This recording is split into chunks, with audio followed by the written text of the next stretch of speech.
One final battle, one final clash. This is the grand finals of UAAP Esports Mobile Legends Bang Bang 2026.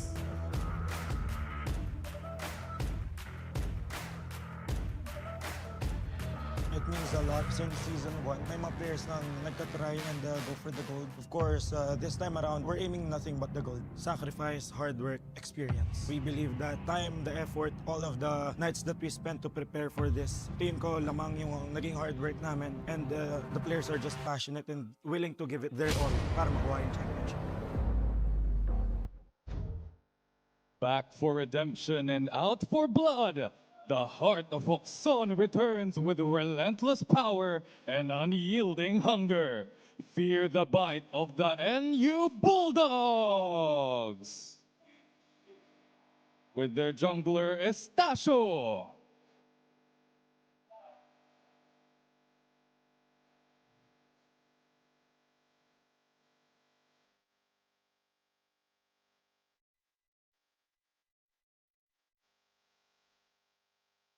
Mid lane, Plus.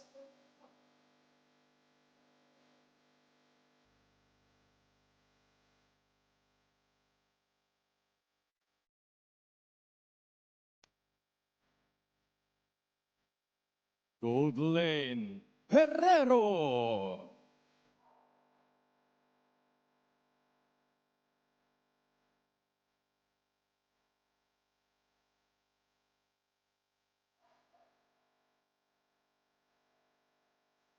Rome, Bakulan.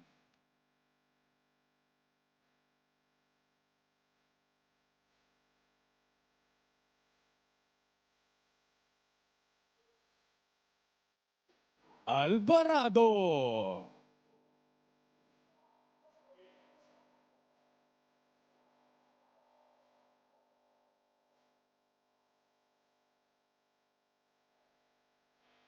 And their team captain and XP laner, Bangsal.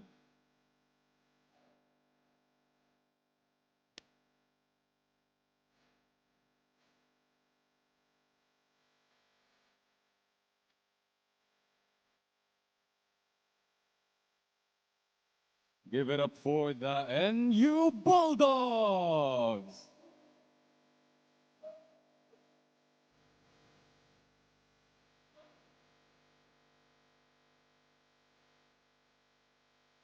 The reigning kings of Taft are back to defend the crown. Quivers are ready and aiming with championship precision. Arrows to the sky, it's the DLSU Green Aces! It means a lot kasi marami kaming sinacrifice para mapunta sa spot. Discipline, practice. Deserve namin since yung mga sacrifices namin, binigay na namin.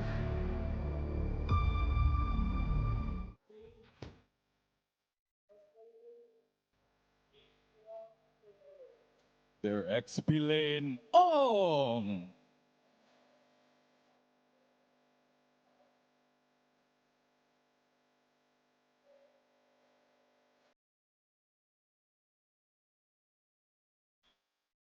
Junglers, Lopez!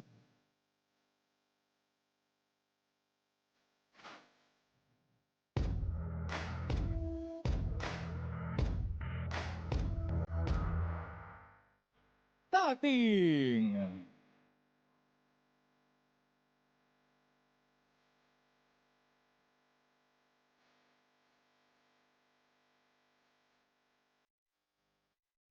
Mid lane, Lim!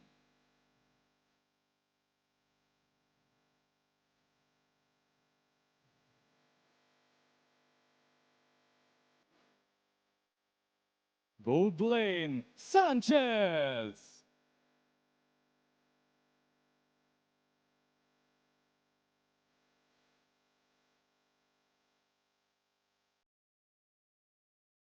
And their team captain and roamer, Godoy!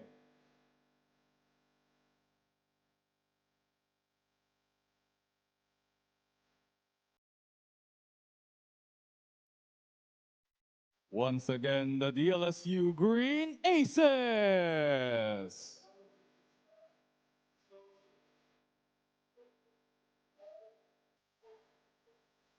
For a final show of sportsmanship, let's share a fist bump for the final match. The final showdown in the land of dawn is here. Uomi and Hans, let's go. The finals is underway. It's going to be NU Bulldogs versus DLSU Green Aces, a rematch of the grand finals of last season. Theo Ignacio with Miguel Rayata here and Hans Galeria to cover the grand finals. This is going to be a legendary rematch between these two teams. This is another edition of what seemed to be an amazing journey between both DLSU and NU. For the defending champions, they are here. They've been low-key. We have searched for them over the last year as to what they were doing, how they're competing, how training has been for them. And going up against National University, they've made all the noise that a team, an esports collegiate team could possibly do. And now, both of them having to prove something. For LaSalle, it's the showcase that they have what it takes to be the first back-to-back champions of UAAP. And for NU to finally get that hardware that they cannot find anywhere else. And for both of these teams, they've seen each other countless times already in multiple stages in both the local and international stage. This is a lot of history between DLSU and National University. Now that we're looking at the third iteration of the UAAP Esports MLBB 2026, we're looking at a potentially, I would say, biggest clash for both of these teams, mainly because a lot of these players, this is their one last ride towards their esports collegiate careers. You know, it's totally different from being part of the professional ranks because, you know, every now and then you get to be part of it, you go to a different team, it's all going to be business. But here in the collegiate ranks, it feels like it's the friendship, you know, the synergy that being part of a team is like. You've been together for at least 2 or 3 years. That's the same amount of duration that UAAP Esports has been going for. So to think that we're not going to be seeing either some players from LaSalle or some players from NU don their respective jerseys anymore, it should mean a lot for them in this series. Yeah, this is a very important grand final series between the two. And to be fair, all of these players, some of them will try to go to professional play. Some of them would actually go for a professional career in somewhere else. And when we look at these players right now at the prime of their collegiate esports youth, or kung ilang how many tenures they already have inside their collegiate careers, this is something that I'd say a very special moment shared by everyone. And as you said, the friendship in collegiate esports, it's also the duration of which that I would say a very short and fleeting duration for a collegiate career, because you're maxed out at 5, bro. The moment that you hit 6 years, that would mean that you've already done so much in the collegiate stage. That's true, which makes me think about, like, why hasn't it been like 5 years ago, man? They've only lasted, UAAP Esports is only ongoing for 3 years. And a lot of these teams would have wanted to play the ultimate possible year for them to actually play. But for NU, and maybe for majority of the players from the defending champion side, this is their one last try. They have been familiar foes with, you know, NU defeating DLSU from before in 2025 in terms of the group stage. But when you think about that finals, it's a totally different scenario. And again, the blue and gold, you can say that they've achieved so much outside of UAAP. They were able to market themselves, really showcase their personalities, building some names in terms of their social media and all of that stuff. But for DLSU, you cannot deny the star factor that this team provides. So Coach Dap and the rest of NU would have to work something up for them to finally get that championship. And they actually have a negative record against De La Salle University here in the UAAP Esports.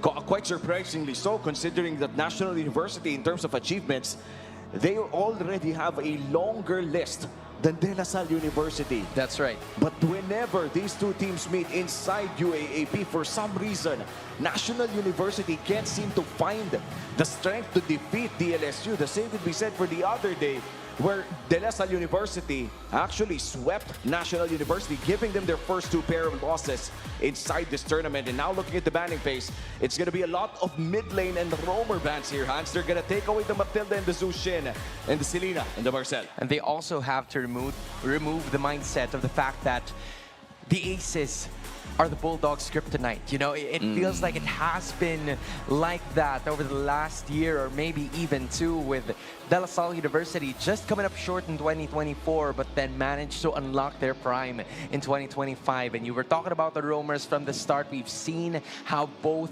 Pakulan and also Godoy have performed in this season. Whether it's the Rafaelas, the Matildas, or maybe even the Bellerics and the Atlases, they know just how to perform so well. So both Coach Revane and obviously Coach Del Rosario would have to think of some sort of strategies to put one at least above the other. Maybe the Valentina is going to be open again, and it will. And Lim has that in his bag. Maybe he can consider it. Yes, of course. And this is something that we've seen that he played as well during the group stage with a spectacular performance, stealing away the Atlas Ultimates, playing chess with another Atlas, and it seems that the Hirara will be the first pick here for the side of National University, going straight to the hands of Estacio. We've seen some reactions that were made by DLSU because of Adamson also picking up that Hirara in game number 3. So there's a possibility that they could go for that Nolan again. But first things first, the red 1 and 2, they have the same first 2 picks with the Uranus and of course the Atlas. Godoy gets his hands on a very game-changing hero, but this is where it changes for NU. It feels like they had a lot more time to prepare, and with that being said, an Angela together with the Barretts is going to be activating them in terms of movement speed. And right now we don't know if this is going to be a Rome Angela or a mid lane Angela. But right now for GLSU, they might be looking at an Estacio hyper carry game, where usually the Angela would ride this Hirara to death. And to be fair, for DLSU, they already have 2 tanky individuals in the front line. Correct. They'd like to have some sort of poke against this Barats. The Novaria is available to take, but I feel like this is starting to look like a bait. It feels as if that National University wants DLSU to play this Novaria. Yeah, honestly, when you think about it, it feels like there's a certain lack of damage, but they're gonna go the other route. And Novaria, DLSU is not going to buy that, man. Yeah. They know better in terms of the compositions that they have. Sure, there's a ton of damage coming in from the NU side because of the Barretts and also the Hirara, but they're trusting in their durability. They're trusting in the setups that they have, and also packing a punch right at the mid lane with the Eudora joining forces. Because if you're going to take a look at it, they don't have any manners so far to check their minion waves, or else it's going to be very dangerous the first phase. Yeah, and with that, Eudora pick up a lot of burst damage with their front line as well. But right now, let's take a break from the banning phase. Let's go to our host and check out the squads. So we are now at the grand final stage, and of course the DLSU crowd is very much excited for the performance that they are about to give again. But at this point, kasama ko ngayon na isa sa mga sumusuporta sa teams ng DLSU Green Aces. So, Mami, quick introduction lang po. Yeah, ako nga po pala si Charm Tating, #1 and avid supporter ni Joshua Tating. Wow. Of course, you've been watching the matches po since this morning, no? So what would be your message for the team right now going into the grand finals with all their hopes and dreams alive for the championship? My message to them is to continue what they've started, and may God bless them with all of the strengths and all of the power to get the champion. Wow. And of course, a special message for your son as well? We're here for you. We always love you. God bless you all. Parents in esports, this is what UAAP Esports brings, and the whole experience for the audience. And once again, DLSU, Animo! And there you have it. Omi and Hans, back to you. Thank you so much, Rexler. We're back here at the casting desk. The banning phase about to be over here. The Nolan taken away by National University, and DLSU taking away the Hadith and the Novaria. I think DLSU believes that this Angela will be a roamer for NU. Yeah, which means that wherever the balance is gonna go, you need to have some sort of accessory towards that front line because you're gonna be facing chunky boys on the other side, having the Uranus and the Atlas, who will at least give and dish out information when it matters the most. Now, the Paquito and Nolan have also been taken out for DLSU, so they're really trying to trim down some of the possible turns or pivots that DLSU has done. In game number 3 of Adamson versus DLSU, that is exactly what they did. But now they're gonna have to think of something else. So the Freya, they're going to be putting the risk on that hero, which means the Freya will be going to the gold lane. And we still don't know until now as to what their matchup to that Hirara is going to be like. Yeah, and then with that Nolan ban, I fear that there's not much junglers that could actually keep up pace with the Hirara, especially with this being a Hirara hyper carry with the Angela. I think as soon as the Heart Guard is available. Last 2 picks, however, for National University, they're still looking for their potential roamer or mid laner, depending on where they put this Angela, then potentially their gold laner as well. I think if you're the side of a National University, you'd need a bit of burst. The Brody is available, but the same could be said for the Clint. You know, it's so tough for DLSU because they kind of ran out of options already in terms of the assassins. Maybe go for a Ling, but that's going to be quite a stretch. But it's Show. They're going to pick it up once again, and this will confirm that Show being part of the gold lane. They've done this before, and they will do it again against the Freya. And with DLSU having the last choice, what will they go for? A Ling maybe, a Lancelot even, or will they go hard utility? But going up against a composition like this, it's going to be difficult. So they're in a pickle as of the moment. The Harley is available to take, and we have seen a lot of Harley-Hirara matchups. Suyu maybe? Suyu could be an option as well if you want a bit of physical damage paired up with this Freya. But it seems that they're going to go for the Harley for their final pickup here. Up against the Harley, obviously.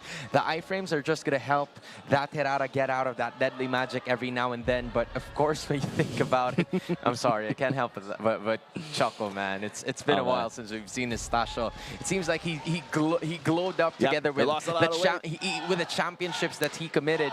But of course, for DLSU, they've had professional experience. They've experienced being at the top of the UAAP food chain, dominating against every single player and team that there ever was. And now it's the time to prove it. Is it going to be a back-to-back scenario, or will National U finally get their championship that they've been waiting for so long? Well, it's just the start of the end of the road for a lot of the players we're watching right now as we enter game number 1 of National University and DLSU, the grand finals of UAAP Esports MLBB 2026. I think that if you're NU and DLSU in this game number 1, you'd like to feel out your enemy for a while. Oh, yeah. Maybe not pull off any tricks in the early game. That is for sure. I mean, they faced off against Adamson and UP a while ago, who were very used to those kinds of tactics. But for NU and DLSU, you're right. It seems like they have to at least weather the storm quite a bit. DLSU, they've won a split decision a while ago against Adamson, and NU, they haven't played in a minute or maybe even 2 hours. And usually that gives you some sort of like extra coldness factor, and which is why they have to warm up for quite a bit. But for both of the teams, that's exactly what's going to be happening. Nothing happening just yet. Yep, they're just going to farm up until they get their level 4s. This is the safe way to approach this game. And National University, DLSU, playing it safe as of now. The moment the ice breaks, I feel that this game would suddenly rush like a waterfall. And DLSU and NU will just go at it again and again.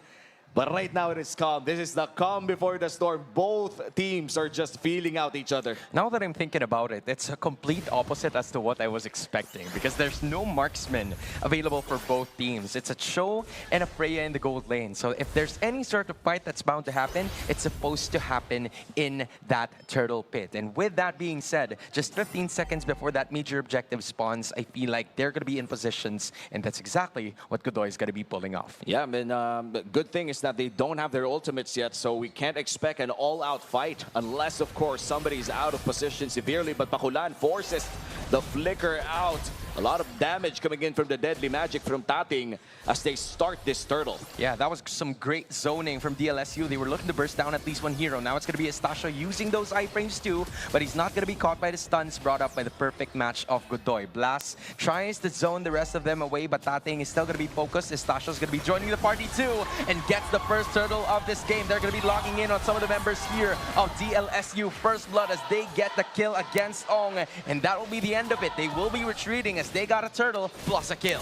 Wow, that's definitely a big win here for National University's early game. Not only securing the turtle, stealing it away from De La Salle University, who started that first objective, but also getting a first blood towards the hands of, I think, Blast this time around. And whenever Blast gets this first kill, or let's say even the first blood, especially when he's playing this Lilia, things are looking great for National University. Yep, but so far, I gotta say, you know, Bangsal has had some contributions on that as well. Pakulan has a luxury of heroes that he can give the heart guard to. We've seen that a while ago with eventually Estasio joining in on the party. Great space created by the Barats and even Herrero for 1 minute. So a lot of them, you see it even in the first wave, that a lot of them either have a kill or at least assists. That's how committed NU is into making some team fights happen in the early portions of the game. And honestly, it's a big gamble still for National University to do that. Because even if, let's say, De La Salle University is a bit weaker without the Eudora's ultimate available,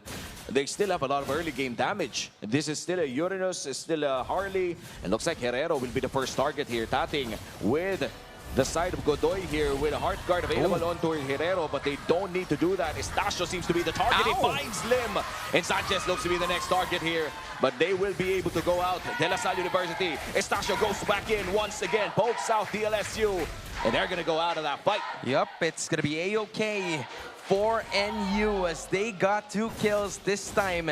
It's Blast yet again. You know, the scaling of that Lilia is going to be massive upon that middle portions of the game. Many pokes are going to happen with DLSU trying to position themselves, especially with the next turtle of this game, which is also going to be the reason why they will be delaying it for quite a bit. And NU will put their positions first as one member of the Bulldogs are already going to be in there. Yeah, and I feel like National University is just going to take this for themselves. They don't really need to fight DLSU, and in fact DLSU won't fight them. They're going to trade for gold instead. Downstairs going to be able to take at least some, or if not all, the turret plating in exchange of that second turtle.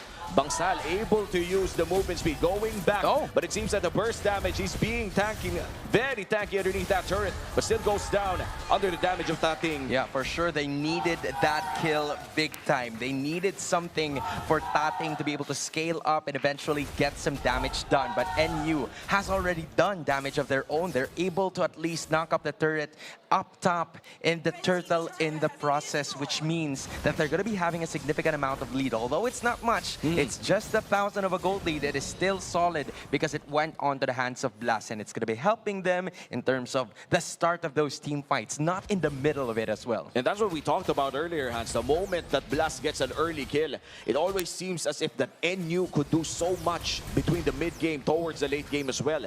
Meanwhile, for De La Salle University, it's great that they got something downstairs, also a kill towards Bangsal. But Bangsal is one of the less priority targets that you actually want to take down. If there's one person that you want to blow everything into, I'd say it's either Blast or Herrero. Yeah, that's also the reason why he wanted to go for the dominant size, because the goal is to just be the sandbag. Upon contact, you're going to have your healing reduced. So that is going to be a problem for them, especially for Sanchez, who thrives in melee and combat fights. So given that being said, DLSU would have to find another way. Although they're definitely not out of the woods yet. This is still either way's ball game. But of course, with Estasio and the rest of the damage dealers starting to build up some items, they need a major win in terms of those team fights to finally turn things around. Yeah, in 10 seconds from now, the turtle will be spawning.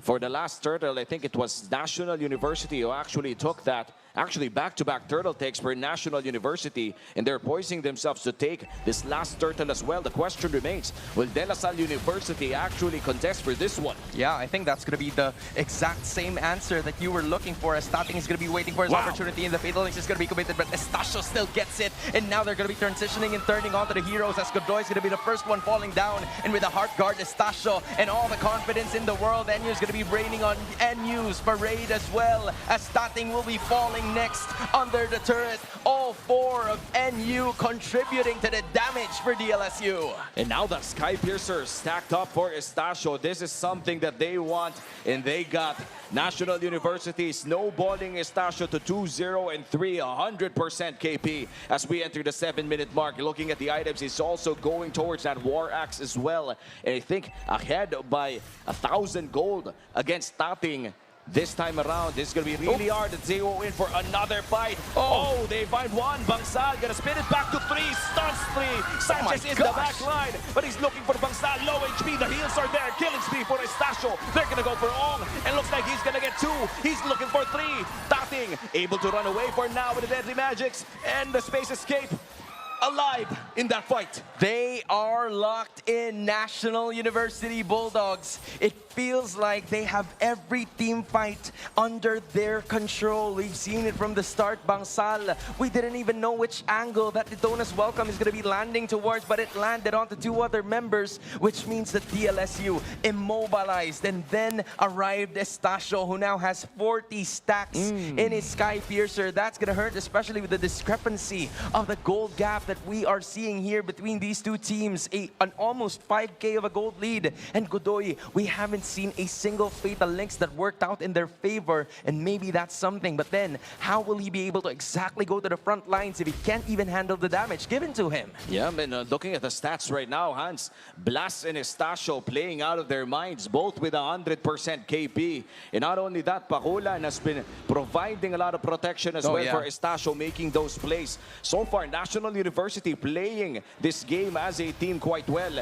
And it seems that Godoy is trying to make something happen for DLSU. Estacio goes in with a heart guard, looks for one, but it seems that Godoy will be able to escape the heart guard, making Estacio a final boss in the eyes of DLSU. Yup, I was about to say the heart guard is already utilized, so maybe that's some sort of information that DLSU could potentially use, as they are already pushing into the top lane turret. But again, that's just a very low cooldown that they again have to worry about. So DLSU is going to be putting themselves in position. At least they were able to control something around the macro, because this is where NU might be able to thrive. Those misdirection plays, those mispositionings that they have been working on, but they're going to be blitzing this right away. A heart guard is going to be there once again, but Estacio is going to be pushed back by Godoy, as Tating was able to take that Lord for themselves, but it is going to be on the sacrifice of Godoy's life. They're going to be on the chase. Dilim this time looking for it again, and iFrames is going to be saving him. A bunch of NU players are going to be low here, but the heart guard saves them yet again. I gotta say,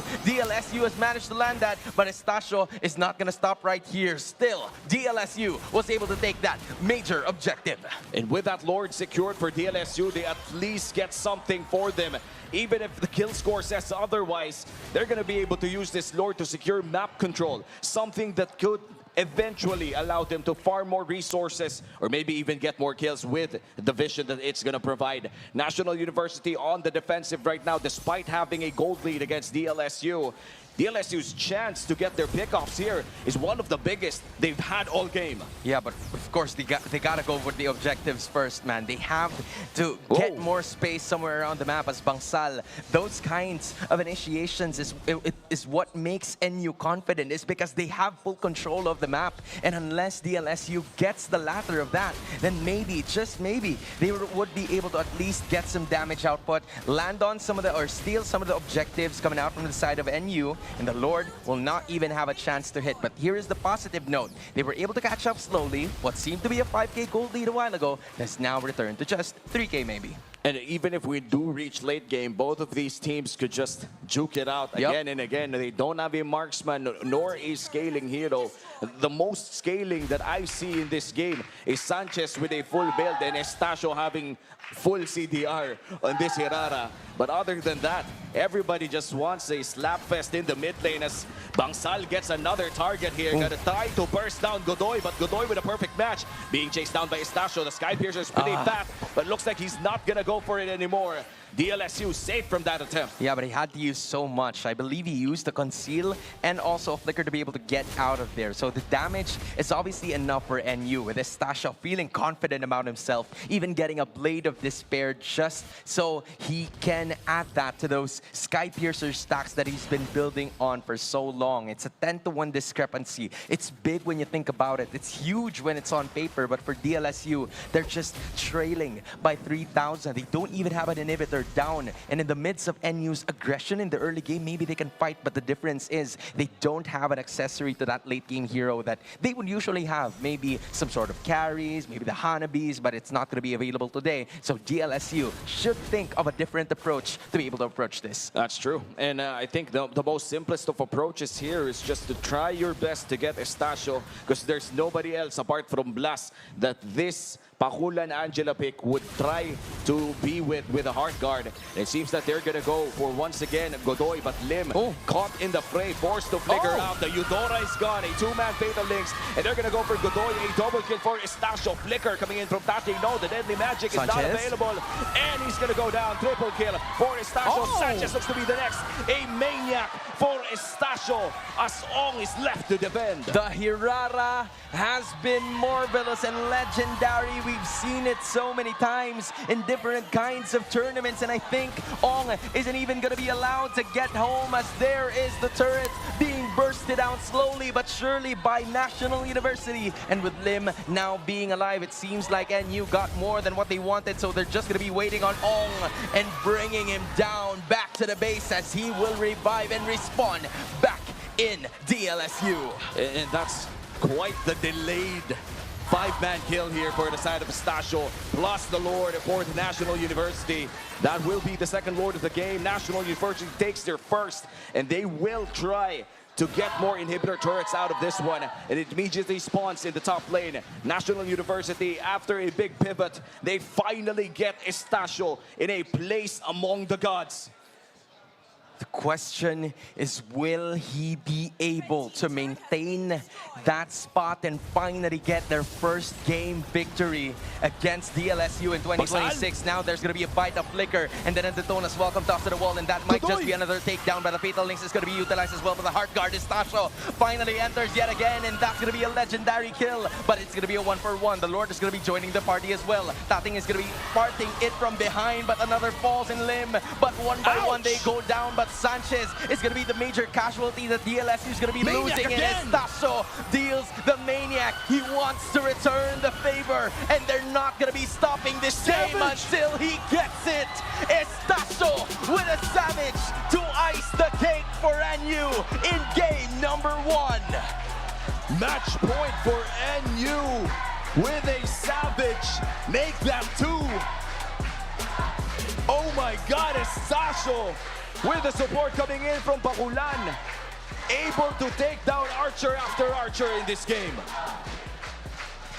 Just yesterday, we were able to see a DLSU versus NU where it was starting from the Green Aces that dealt a Savage against National University. Almost 24 hours later, it was a complete turnaround of what we saw, and it was Estacio returning the favor with a Savage of his own. These two teams, you gotta give it to them, especially to NU for that exemplary performance.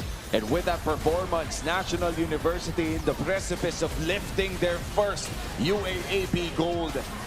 One more win for National University, and they finally get that UAAP trophy that has been elusive to them for the past few months and years. Man, just imagine them raising the trophy. I mean, Estacio just a while ago, he didn't even celebrate. Back then in the group stage, in the semifinals, he's so used to raising his hand. He's so used to taunting his opponents, but now he seems locked in. His teammates were there and just cheering him on for the majority of time. And you're right, the game plan was just to support Estacio all along. He was there, and as soon as everybody saw him fighting, they just went inside, and one by one, sure, every now and then there's someone from NU and DLSU who's gonna be going down, but as long as Estacio is gonna be the last man standing, NU will be absolutely okay. Of course, a silent nod in MVP, I'd say, for Pakulan, Oh, yeah. who supported the hell out of this Hirara pickup, piloted by Estacio. Without this Angela, this Hirara would have not been able to do anything. All of the things that he has done in this game, but Estacio, our Game 1 MVP, 14-0-6 with 2 savages. Well, the other one not being official, but still going to his hands. 10 of those kills of this 14 was within the last 3 minutes of the game. Yeah, that's just pure domination from Estacio. This is the reason why National University has been regarded as the final boss of UAAP Esports 2026. For a moment in time, we felt like the gods do bleed because they did against DLSU, they did against this team, but then they just reminded everybody who they were. They just reminded themselves of who they were as well because of the showing that they put out for today, especially Estacio. And as soon as that trust was given to him, he did not let them down.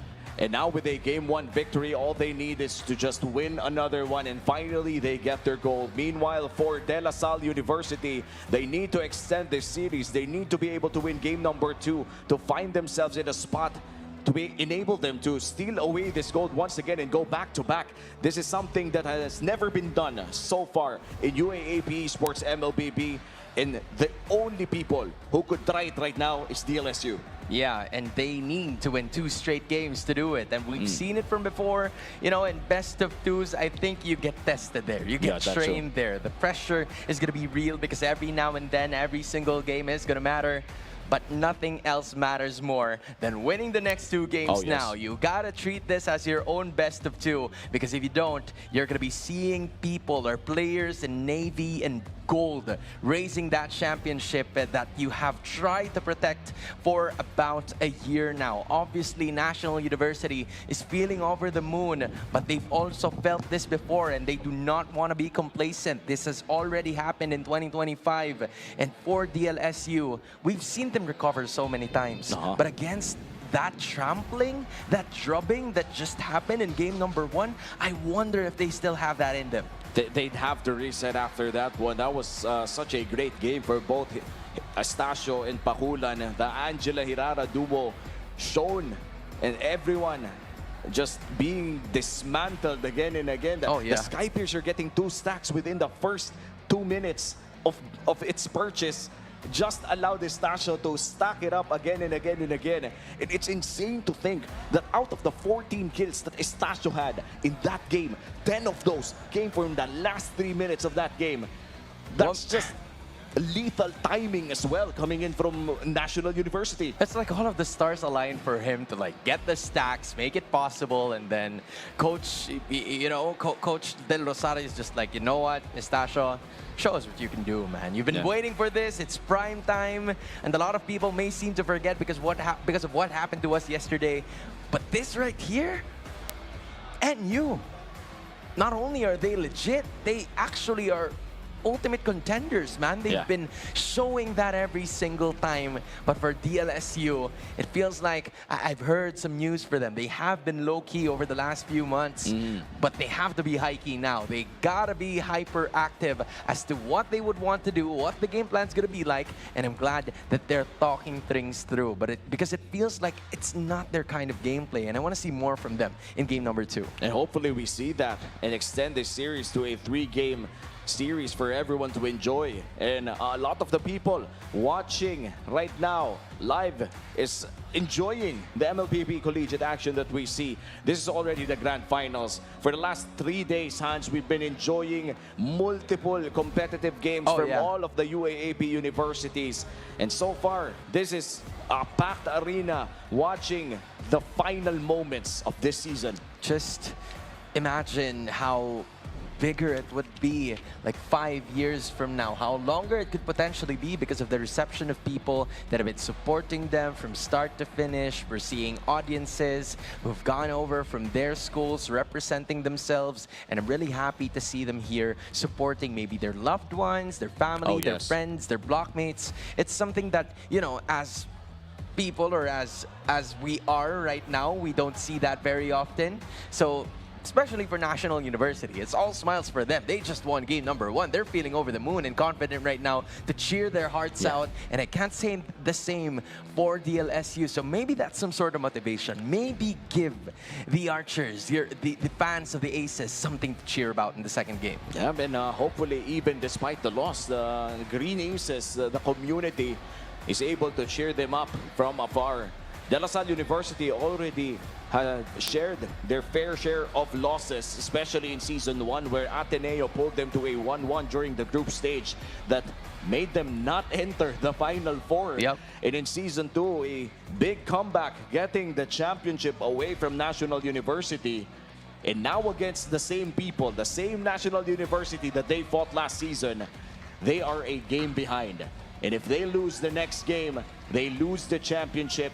And National University, for the first time in their long tenured collegiate careers, finally get their UAAP championship. This has been something that they've wanted for the past few years. And you also have to understand the fact that, sure, this is the same DLSU, this is the same NU, but I can't say that their experiences, the names may be the same, but the experiences and the championships, the achievements that the Bulldogs have won are on a completely different level against the rest of their competition here. So for DLSU, they have to go back maybe to their professional roots. They've landed there before. They were able to go up against the best of the best that have been representing the country ever now and then. So for DLSU, obviously it's going to be tough. That hit their morale, that maybe hit their pride quite a bit, losing in that fashion, losing in that manner. But they have to unlock something within them. They have to stay hungry to still get that victory that are still in their midst. You know, they're not out of the woods just yet. They're definitely in the running for them to still defend the throne. And if they want to do that, it starts with a draft in game number 2. And we're about to enter the drafting phase of game number 2. This is still the grand finals. You're tuning in to UAAP Esports MLBB 2026 with De La Salle University in the blue side and National University on the red side. We did see a Melissa ban towards the ends of NU when they were playing in blue side, but with this side swap, I feel like the overall starting bans are still going to be the same. Take away the Selena away from this series because both mid laners are really good at it. Yeah, now I just wonder if they're still going to be taking out both the Rafaelas and the Matildas, because NU's already showed us that they do have an Angela up their sleeve, and that's the way for them to activate either the Barretts or the Hirara. That's another thing. What if you take the Hirara or just ban it completely? There's so many things to consider for DLSU on whether or not to pick those heroes, ban it, or even deny it from the other side because of how well NU has prepared for themselves in this best of 3. Again, as short as it may seem, Womi, just a lot of considerations that will be keeping rolling in them, but so far they're going to be sticking to the status quo here. Taking the Selena out and the Melissa will not be seen by Sanchez just yet. Yep, and I think if you're DLSU or NU, you'd like to relieve yourselves away from the Rafaela as well. But looks like the Fanny will be the first or second hero to be taken out by DLSU. National University, maybe they're the ones to take away the support pickups such as the Rafaela, but they're not giving away the Hirara. They're not going to be enabling De La Salle University to do the same thing that they've done to them. Yeah, I mean, so far, okay, the fan has been taken out, but yeah, Hirara, not so much, man. We've already gotten a Savage with Tating before. We don't want to get through that again. in Filipino, okay na yun, may bawi na. Yeah, that's right? true. It's fine. We're all good now. We're all square. But I guess for DLSU, it feels like there's still some sort of pressure with them, the burden of having to win those 2 extra games. Because again, you're thinking about the Barats, you're thinking about the Angela, and not a lot of teams in UAAP Esports were able to, you know, make the most out of the Barats pick, because a lot of teams, a lot of players would call it a wild card, but then not really know the perfect angles or the perfect choices to execute it. So the Atlas is going to be taken out. It puts the Belleric up at the upper echelon of the Romer standings. And with the Barrett still open, as you said, it might just be a trap. The Freya is also open to take. A lot of options here for National University to take away and also to pick for themselves. There's also the opportunity for National University to just ban a throwaway ban like a Zushin or maybe even something else like a Eudora and then just move on. But they're going to go for a Rafaela ban. They can't risk the tempo to be given to DLSU. And I feel like in terms of Godoy's ability to just use a Rafaela, I'd say he has fully mastered it in a way, but looks like they're going to go for a Paquito instead. And this has been going to the hands of their gold laner for the most part. You know, I'm building up on what you said there. It's the Matilda that's been solid, but the Belleric is also available. So what does Godoy would want to have? I think he's going to leave that into the hands of NU. Whatever they're going to be whatever their choice is going to be like, that's how they're going to be reacting. It's either a Belleric for some sort of setups or Matildas to just get other heroes out of situations, because that is what happened to DLSU a while ago. And here we go again. The Barretts will be available, and Angela might be another pick yet again. So if you are DLSU, how would you counter the Angela? And is NU even going to be picking the Angela? Because you still have the Matilda on the other side, so that kind of puts him in a very difficult position on what you're going to be choosing in terms of supports. And for DLSU, I feel like you have to steal away the Matilda at this point. But actually, no, they don't have to steal away the Matilda. The Marcel is already locked in for National University. And with this Barrett's pickup, maybe they have the chance here to just get a Novaria, or maybe something that could poke it out like a Lilia. Lim has played the Lilia quite well. Correct. And if they're going to go for a double fighter, the Freya is still open to take if they want it. But they're going to go for a Uranus and a Matilda for themselves.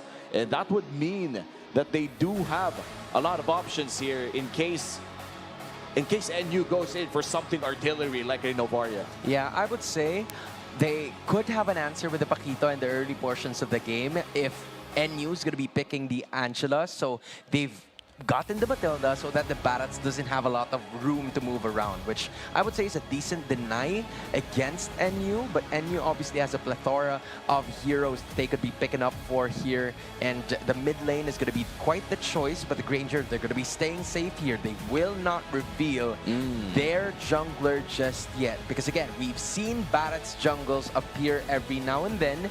Even we've reached the point where an Estes is even picked for quite some time, right? So I don't know if that's going to be the idea that DLSU will be going for, because they have a huge tendency of playing quite late in certain situations. And right now, I think it's also smart for De La Salle University to just take away this Novaria too. They've played this composition for a while now. But right now, we're going to take a break and just make sure that everybody's vibing around the arena. Let's go all over to our hosts. UAAP Esports. Beside me is one of our UAAP fans, Kirsten. So Kirsten, which team are you rooting for? I'm supporting NU Bulldogs po. NU Bulldogs, and NU Bulldogs made sure to get that win in that game 1. But they still need to win another one to be the champion. Do you have any message for them? Guys, alam niyo maraming sumusuporta and naniniwala sa inyo. Just do your best and support each other. Enjoy the game. And most especially, manalo dapat kayo. Most especially, dapat manalo. And baka meron kang gustong batiin or pasalamatan, Kirsten? Gusto ko lang din pong batiin yung buong team ng NU, especially po yung partner ko po, yung coach po nila. Shout out sa'yo, Coach Del Rosario. Love you, good luck! Okay, but before I throw it back to our casters, let's hear it one more time from the NU Bulldogs. Mag-ingay! Womi and Hans, take it away. to our host Angel. And I love that shot coming in from our director. The moment Coach Del Rosario was mentioned, immediate shot to the coach. Del Rosario, I don't know if you can hear us, but now you really got to win, brother. Like, you After really a setup have like to. that, After a setup like that, you know, the production being the third wheels too, man, you just have to take this. Obviously, DLSU does not want that to happen, but from the left side of the MVP studios, they would want to see that to arrive at National University. But now going back, it feels like, here we go. Mages taken out. A lot of mage options here for National University. Maybe they could just steal away the Lilia. I feel like even if it's not the best right now. Oh, wow. All right. They're going to go for the Yisun Shin. Something that has been, quite honestly, tied to the name of Estacio for majority of his career. My brother, they're going all in. They're going all in. It's like this is Ash Ketchum choosing Pikachu as his last Pokemon for the very last match. You Just know? like Naruto bringing out the Rasengan for his 100th time, you know? Man, this is something else for NU. It feels like they're going definitely with comfort. We've seen a lot from the others, picking up the heroes that they've been using. This could go into the meta every now and then, that Yisun Shin, but in the hands of Estacio, it's a totally different case. So DLSU has to think of some ways to, one, reach the Yisun Shin, two, in spite of the Mountain Shocker be used against them, not allow NU to have any sort of thing to do with it. So the Valentine is going to be utilized, and in a way, there goes the Daytona's welcome. I feel like that's going to be effective in some sort, and the Leomord is going to be thought of as well, which I would say is very bold of them, considering that there's Barretts on the other side. I feel like there's going to be so much damage, so much sustainability that will be arriving from the XP laner of National University. And now the final mage here for the side of National University. They've already gotten their pocket picks, man. You have the Granger as well in the Yisun Shin, and now the Lilia. Great pick. This is everything that they need in game number 2, and DLSU in this game number 2 still hoping for a miracle and more. They want to be able to extend this game, this series, to a 3-game series and potentially once again be champions of the UAAP Esports. But right now, for National University, they are one step away, one win away from the glory that has been elusive to them for years and counting. And they have the prime opportunity. They are already 1 foot out the door. They are already 1 foot inside that championship hall, that championship room where only UE and De La Salle University, the opposing team that they are up against right now, has been able to share. It seems like everybody here at MVP Studios has been waiting for this to happen. National University, the hopefuls, they are looking forward to the 5 gents that are representing their school to finally make something at the UAAP Esports 2026 and other tournaments. They've done it. Internationally, they've done it. They've done it so many times. And maybe this is the day that they can pull it off against DLSU's desperation to tie this series. And let's see how the early game would go. A lot of early game aggression coming in from National University. Lim with a timely regen will be alive after that attempt. The lethal ignition, or no, the impure rage actually dealing so much. There's so much happening here for the side of National University. Blast with that last pick, Lilia once again. He has been the head start for NU in their very first game just a while ago. And DLSU, it led to them suffering at the hands of Estacio because of so much damage that was being brought about. Now, the Angela will not be available. So we should be expecting that Estacio should be a little bit more passive unless he sees, or everybody sees, one hero that kind of falls down a bit in terms of HP and finally gets the punish. And right now, very silent after the aggression coming in from National University. And so far, still complete battle spells for everyone before the first turtle spawns. It's going to be 30 seconds. And I feel like at that point, our mid laners and our XP laners should be level 4 by then. And this should be a good fight. But as of now, I think National University is actively hunting down targets from DLSU, not to force a fight, but to avoid a big team fight, just poking them out and then running away. Maybe even forcing those battle spells so that they would have second doubts about joining certain team fights, such as the Turtle Pit that will be arriving at the moment. Now that it's there, both of them are going to be putting themselves in position, but Pakulan would do everything he can to just zone the rest of the members out. So Godoy would have to find a certain angle that would work for him. Ong is going to be the lone ace that will be right here. Godoy wants to join in on the party, but NU was just too quick on that, and DLSU won't even be given a chance to turn onto the opponents because NU was too fast and they were able to get the first hurdle. Just look at the rotations coming in from National University. A very pacifist run and rotation coming in from National University, considering that they did get that turtle. They just ran away, and then Herrero went immediately in for the double lane. They're earning a lot of gold without actually fighting DLSU. Sanchez, the cannon also gets denied in his mid, so it's going to be delayed for quite a bit, and Herrero will be able to get that level gap against him. It's going to be massive, especially having the Paquito on the other side that could deal a ton of damage in the middle portions of this game. And now National University ahead by almost around 800 gold. DLSU still going towards that gold lane, trying to make it happen for the side of Sanchez.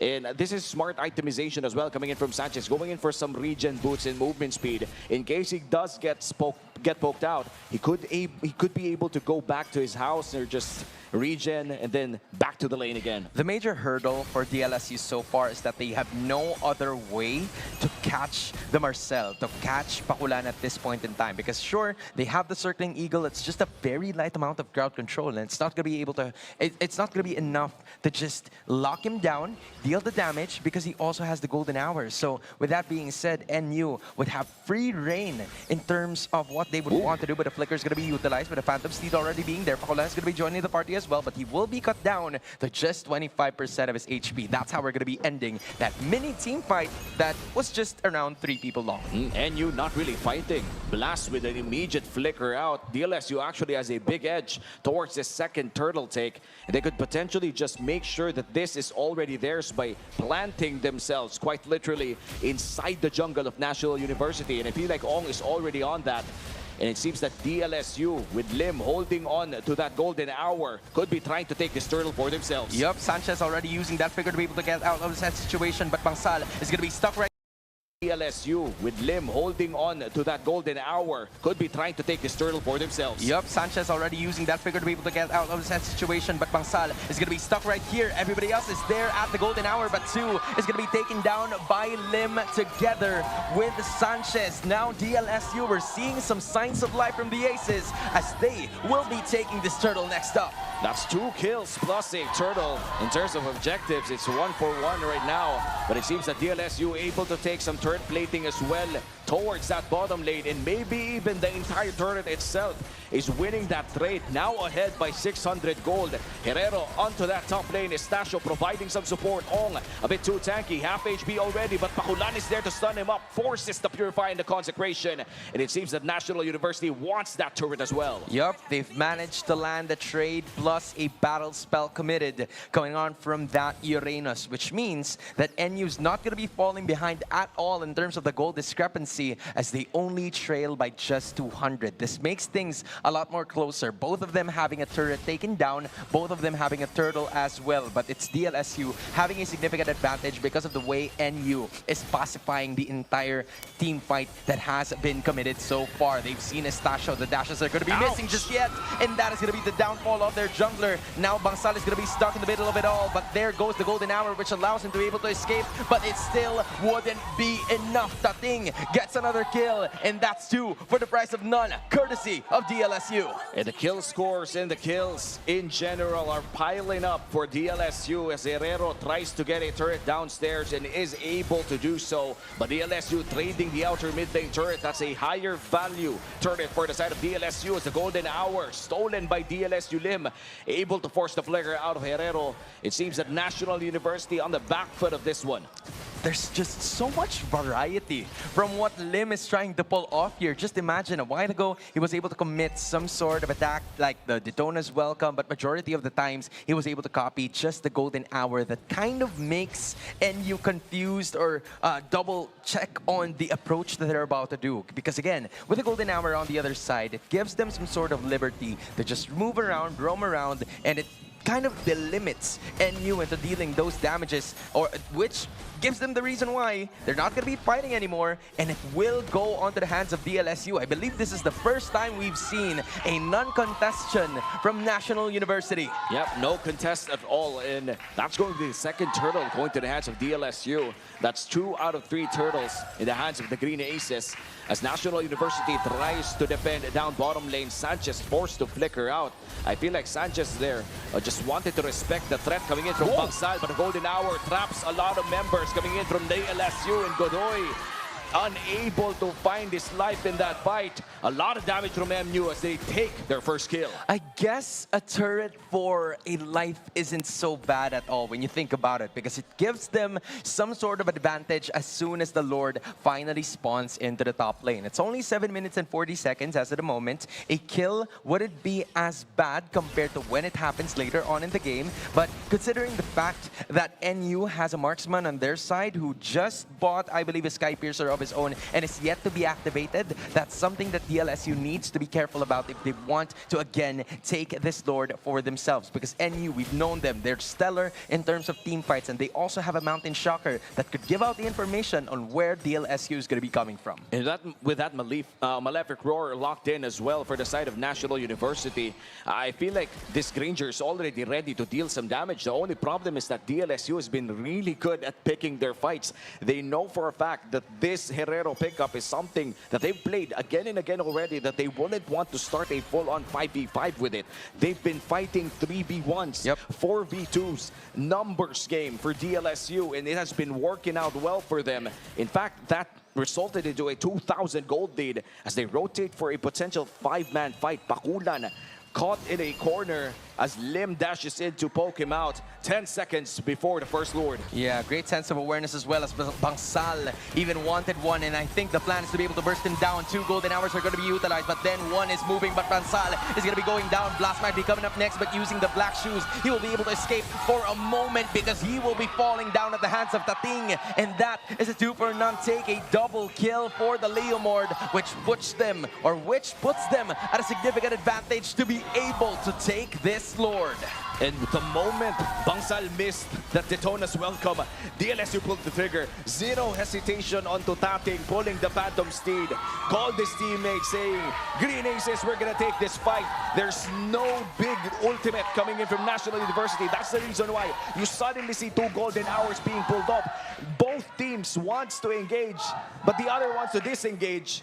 And both of those could be done by the golden hour. But sadly, it was only one person who was trapped in that golden hour. It was like a Venn diagram where only one victim was actually present inside. Like a Venn diagram that only has one detail and no other details on the other. And if you are National University, you would not want that to happen ever again. Unfortunately, it will, because Lim has the control of the IMU. They're leading 6-for-1 in terms of the kill score, and it's already going to be marching up top, looking to set up camp at the NU base. And DLSU starting to march with the Lord here up top. The energy shield is available, and this is something that at least will buy some time for National University. All ultimates are up, but no flicker for Blast. Golden hour used to cancel out the Lord dump, and they're gonna be able to just burn down this Lord quite quickly as they transition to a mid lane defense. Yep, and that is gonna be another turret taken down. Some inhibitors have lost some of their life points, but the Purify is gonna be there, so Bangsal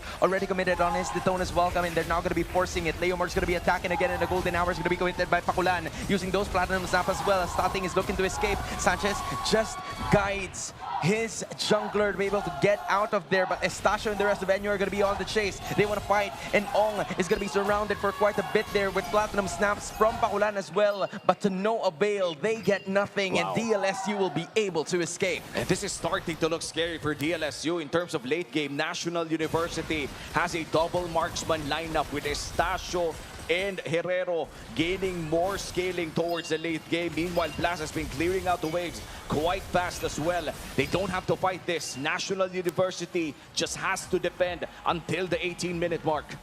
Over and over and over. Plus 4 more overs because you got to reach at least the 7-minute mark. And for DLSU, they have everything under control as of the moment. The aggression was successful. The team fights were there. Lim was able to copy the golden hours. It seems like all of the boxes that they've been checking has led into this moment, and yet they're still unable to land on one inhibitor, which is going to be starting to be a problem later on because of a double marksman setup that you have mentioned a while ago. Speaking of which, there goes some of the damage output that Estacios built up. At least he already has 3 items. And I think the same could be said for Herrero with the Malefic Roar finally taken into consideration. But the longer this game goes, I think this is where Herrero's going to have a problem because the stacks of that Sky Piercer is nowhere to be found. Yeah, they're still waiting for that moment. I think it only needs around 2 stacks to be activated. And DLSU have been very good in their defensive maneuvering. And they've been very good in making sure that the fights they take aren't the ones that they don't need. In fact, right now, DLSU is just starting this Lord, the second Lord of the game, as Pakulan gives vision for National University. Sanchez in a great position as well. Yeah, but I think NU is going to let this go. They're going to be retreating, and they're going to give this Lord to De La Salle University with another take uncontested. It seems like they've placed NU at a checkmate. They know what they need, and DLSU is not giving it to them. And right now for National University, the truth is the same. You just have to defend again and again until you reach that time where both of your marksmen could actually fight off and fend off the damage coming in from De La Salle University. And meanwhile for DLSU, they have to finish this as fast as possible. They have to make sure to just get at least 3 inhibitor turrets or end this game. 2-3 inhibitors, great. End this game, better. But right now for National University with complete battle spells and all ultimates, I feel like it's going to be a big challenge for De La Salle to actually get at least 1. This is almost a double minion wave that DLSU wants to bring to the NU table as they are going to be trying to siege towards the base. A golden hour is going to be utilized, and the knockup's not going to be there just yet, but it will be enough to be able to take the top lane inhibitor down. Now a golden hour is going to be returning the favor, knocking up Bangsal, but it will not be enough to land on the other members of NU. They were able to take just 1, and I feel like for them, it would be more than enough as the Lord is going to be spawning from the bottom lane next. So at least it gives them some sort of macro advantage, but they will not stop there. Pakulan is going to be using those platinum snaps that are going to be going for this fight as Phantom Seed is going to be attacking as well. Now a Circling Eagle is going to be knocking up some of the other members just so they can knock another inhibitor down. So both sides are going to be unavailable, but the team fight is in too deep for NU. 1 is down, and that is going to be Bangsal. Pakulan is going to be doing everything he can just so he can provide some space, and another golden hour is going to be utilized too. Oh, they're going to go for it, but nice block coming in from Ong as the mid lane looks to be the next target here for DLSU. They're going to take this freely, and now NU has to defend. 4v5 situation. Platinum snaps one up after another are going to be utilized again, but then Pakulan is going to be cut down to at least half, and then Godoy dies at the hands of Herrero. This might be the online moment that he has been waiting for, but all inhibitors are finally gone. NU, with all the strength that is left in them in game number 2, will still be able to defend. And this is what NU wants and also what DLSU wants. 3 inhibitor turrets and go. End it again better, but National University able to defend this one means they will be able to reach that mark. They will be reaching the 16, 17, or maybe even the 18th minute mark where this Herrero pickup, where this Estacio pickup finally hits like a truck against DLSU. So both of the teams have what they want, and if ever National University actually steals away this Lord, this will be really bad for DLSU. But DLSU, they don't even have to risk it all.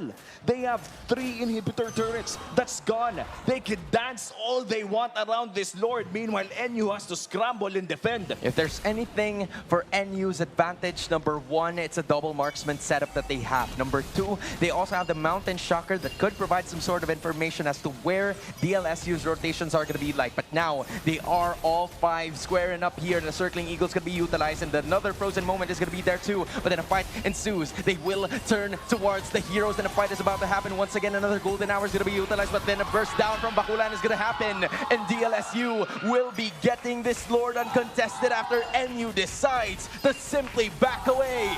Good turn coming in from DLSU, making sure that they don't fight near that Lord to make sure that the retry is not a 50-50. And now De La Salle University secures another Lord. That's their third one for this game, hoping to end this and extend the series to a 3-game series. And if ever they do, that's going to be back to best of 1. Oh my goodness, DLSU, with the way that they've been answering over and over.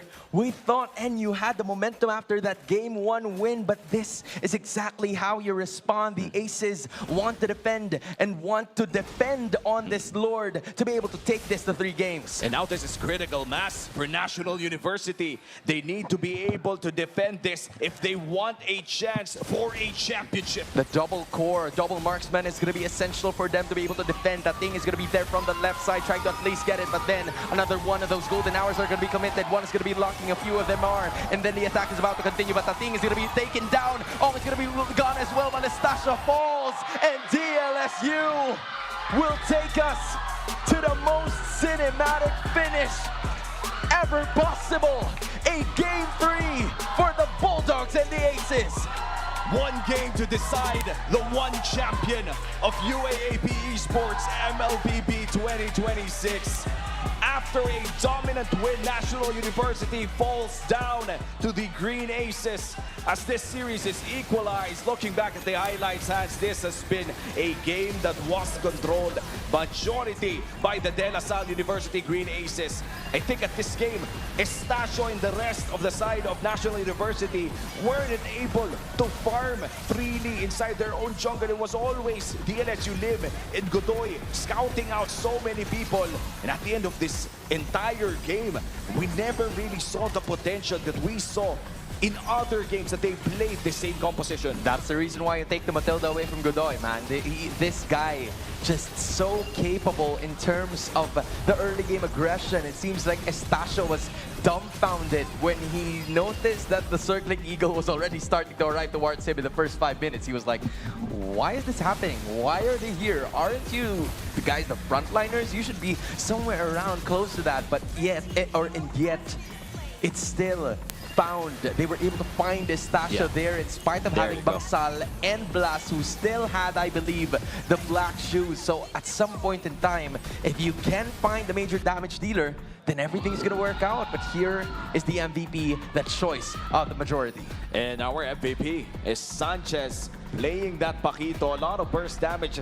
I would say he wasn't even showing off in that game. He was quite literally bursting the right people at the right time. It's a very fundamentally sound game with Sanchez in that game number 2. And it was a very crucial and fundamental game for the Green Aces. Without that performance, without this win, they wouldn't be seeing game number 3. They would be already seeing blue and gold in the skies if they did not perform well in game number 2.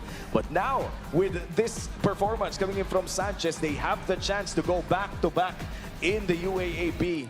And that is quite history in the making. Nobody again has ever done it in the MLBB division. Maybe in NBA 2K, they were able to do it already. Maybe in Valorant, some other champions have arisen or at least risen to the occasion. But here at the MLBB of UAAP Esports 2026, DLSU just doesn't want to let go of that championship, and we are going to be taking it to all 3 games. All of the marbles are going to be set between these 2 teams. Will it be NU or will it be DLSU? And I'm very excited to find that out. And I'm sure the crowd is excited as well after a performance like that. And every viewer watching right now in the live streams in Pilipinas Live, One Sports YouTube channel and the UAAP Varsity channel, enjoying the best of the best collegiate MLBB action. We are heading off to the final game of this tournament. And once again, it's National University and De La Salle University, a rematch of last season's grand finals.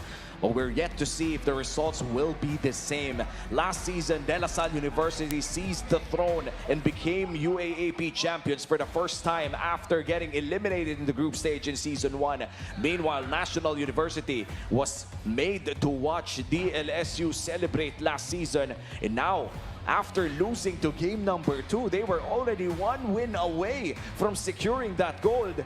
A refreshed DLSU will be facing them.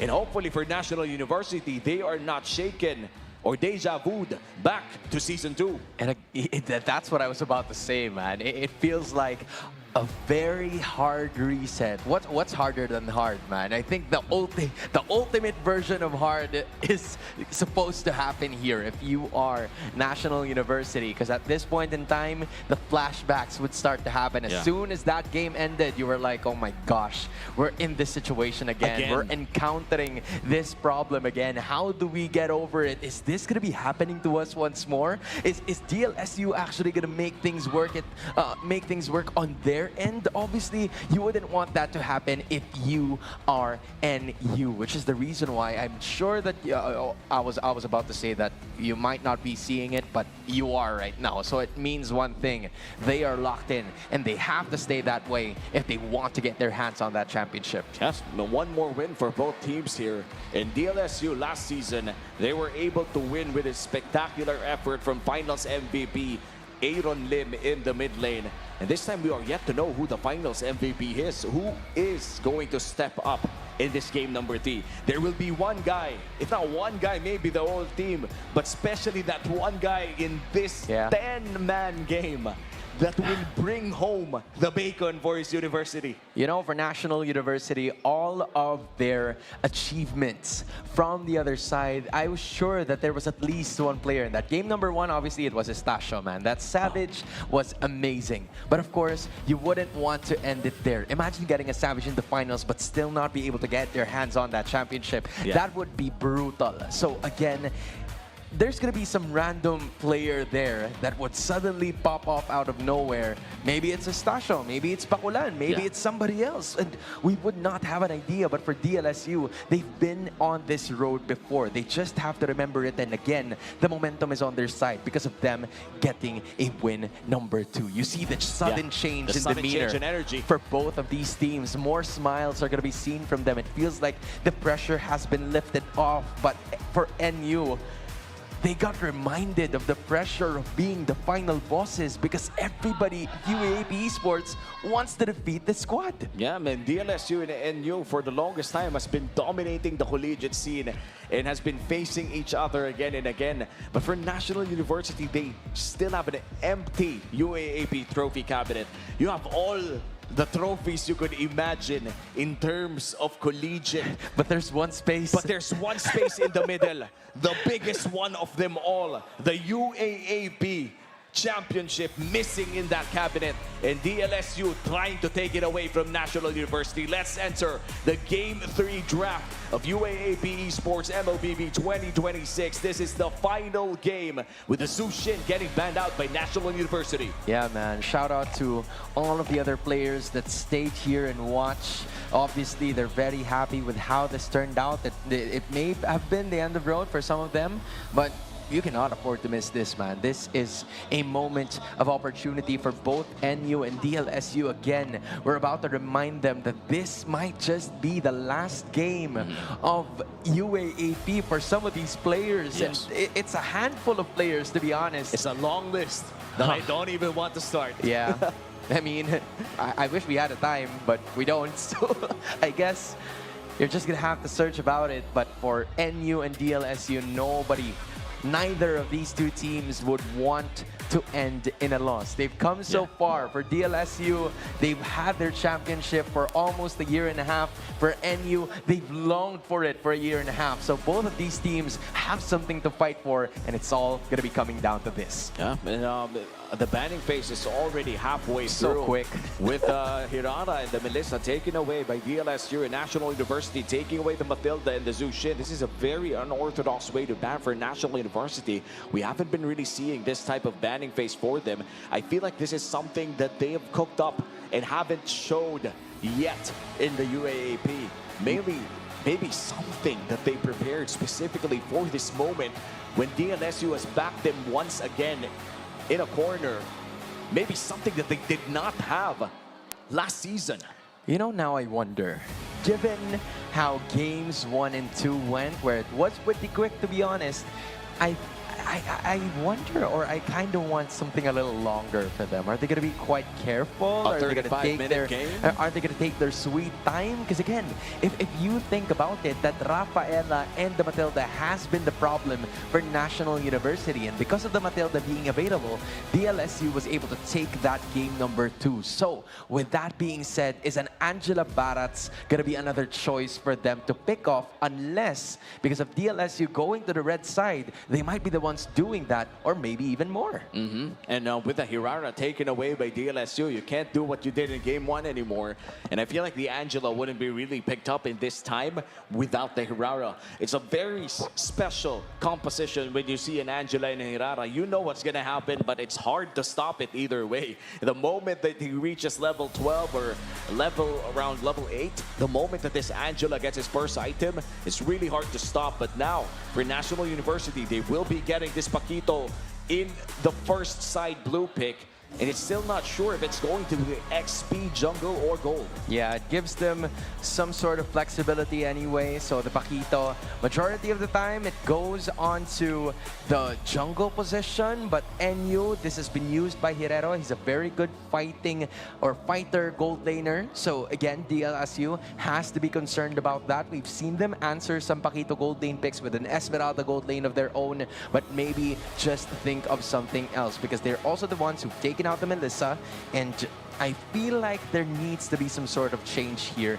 in that 1 and 2 of the red. But so far, Still, it's the same, man. No changes whatsoever. Whenever they're on that red side, it's that Uranus and the Atlas for sure.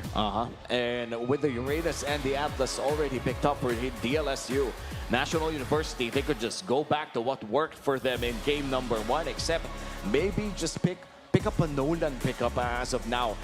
As much as I love the Yisun Shin, I feel like it did work out in game number 2 for a reason. And it's not being picked up in the professional scene for a good reason too. You would want to get that early pacing, and with the Hirara taken out already, there's only a few heroes left for that. It's either a Paquito or the Nolan, but you already have the Paquito, and there will be going for a Lilia and a Benedict instead.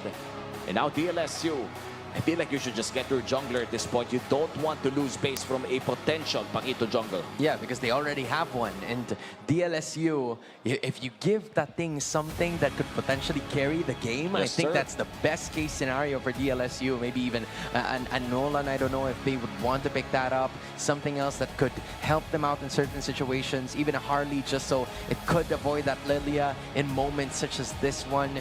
They're obviously thinking about it as of the moment. But for the side of National University, I think the bans would come in handy for DLSU if they just force the Paquito into that jungle position and force Estacio to not have like a hyper carry hero that makes it difficult for them. But Valentina, of course, finally appears, and it's been a long time since we haven't seen this in this series, but it's now finally here. And this is a Valentina that Lim has played to perfection during the group stage as well. But right now, we're going to take a break during the drafting stage and go to our host for the vibes. And you're still tuning in live. You're still tuning in live here at the Grand Finals between National University and De La Salle University for our MLBB tournament. But, of course, all the vibes here at the MVP Studios are going to go off the roof. So now, let's hear it for the crowd of DLSU. Let's hear that cheer for the DLSU Green Aces. And while DLSU is getting wild, let's hear the loudest bark from the NU Bulldogs.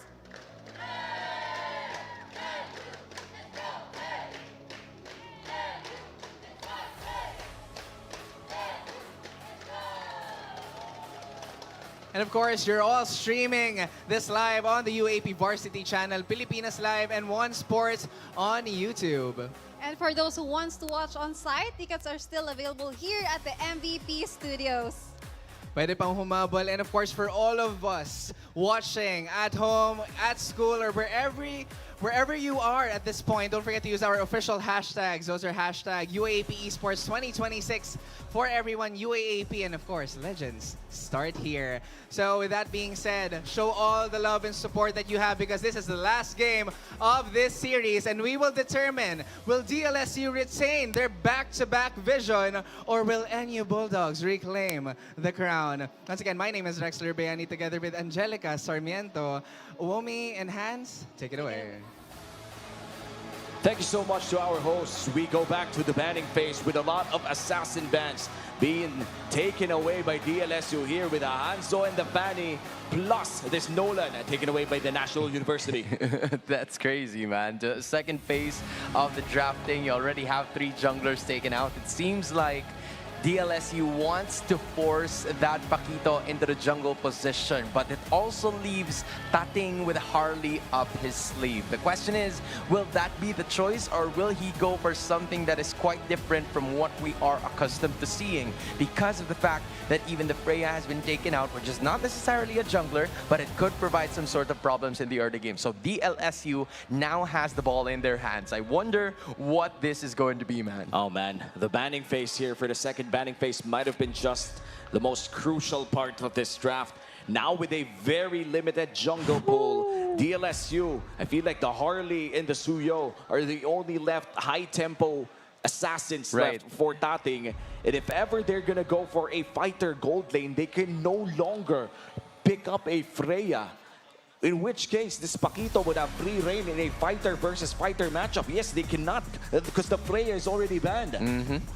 As of this moment, I feel like I feel like DLSU has the tendency of leaving the jungler onto the red 5.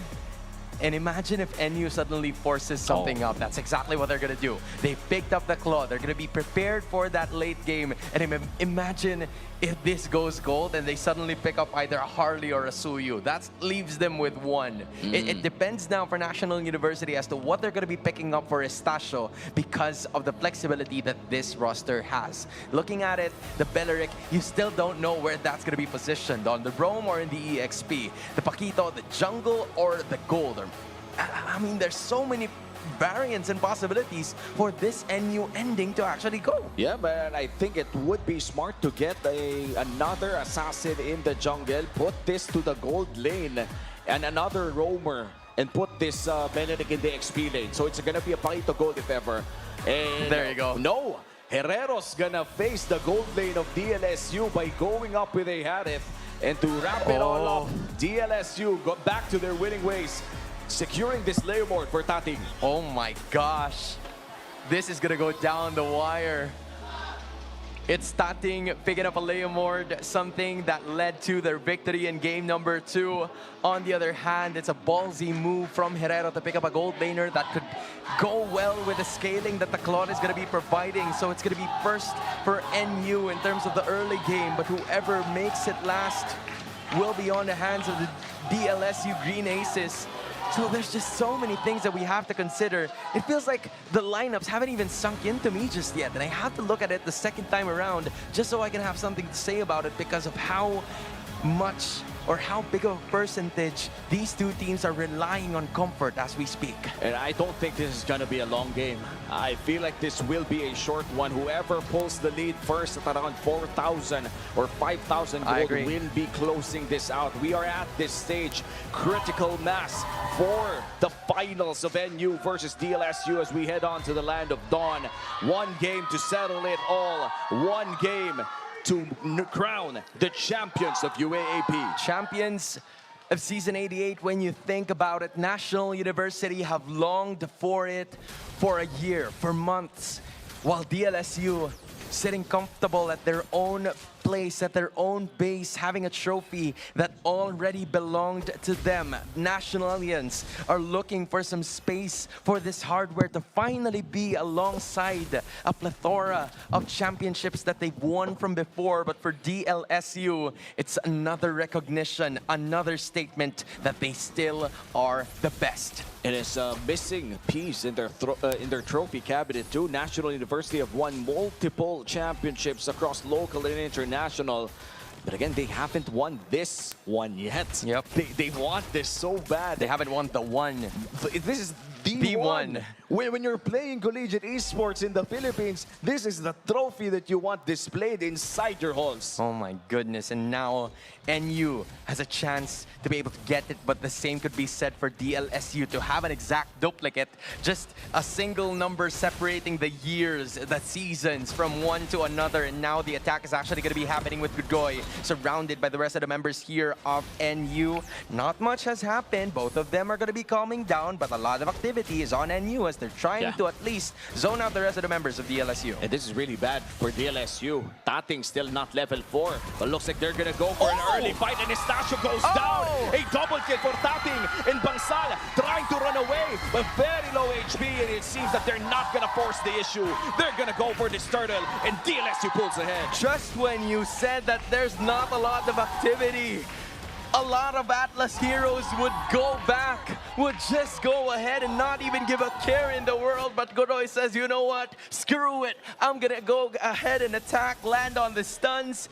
And it landed in the best case scenarios possible. Pakulan might just be a bonus round, but Estacio was the main plan. He ran out of stuns. He ran out of knockout strikes. And that is going to be his first death. And now this is a true test of National University. After a fight like that, how do you reset?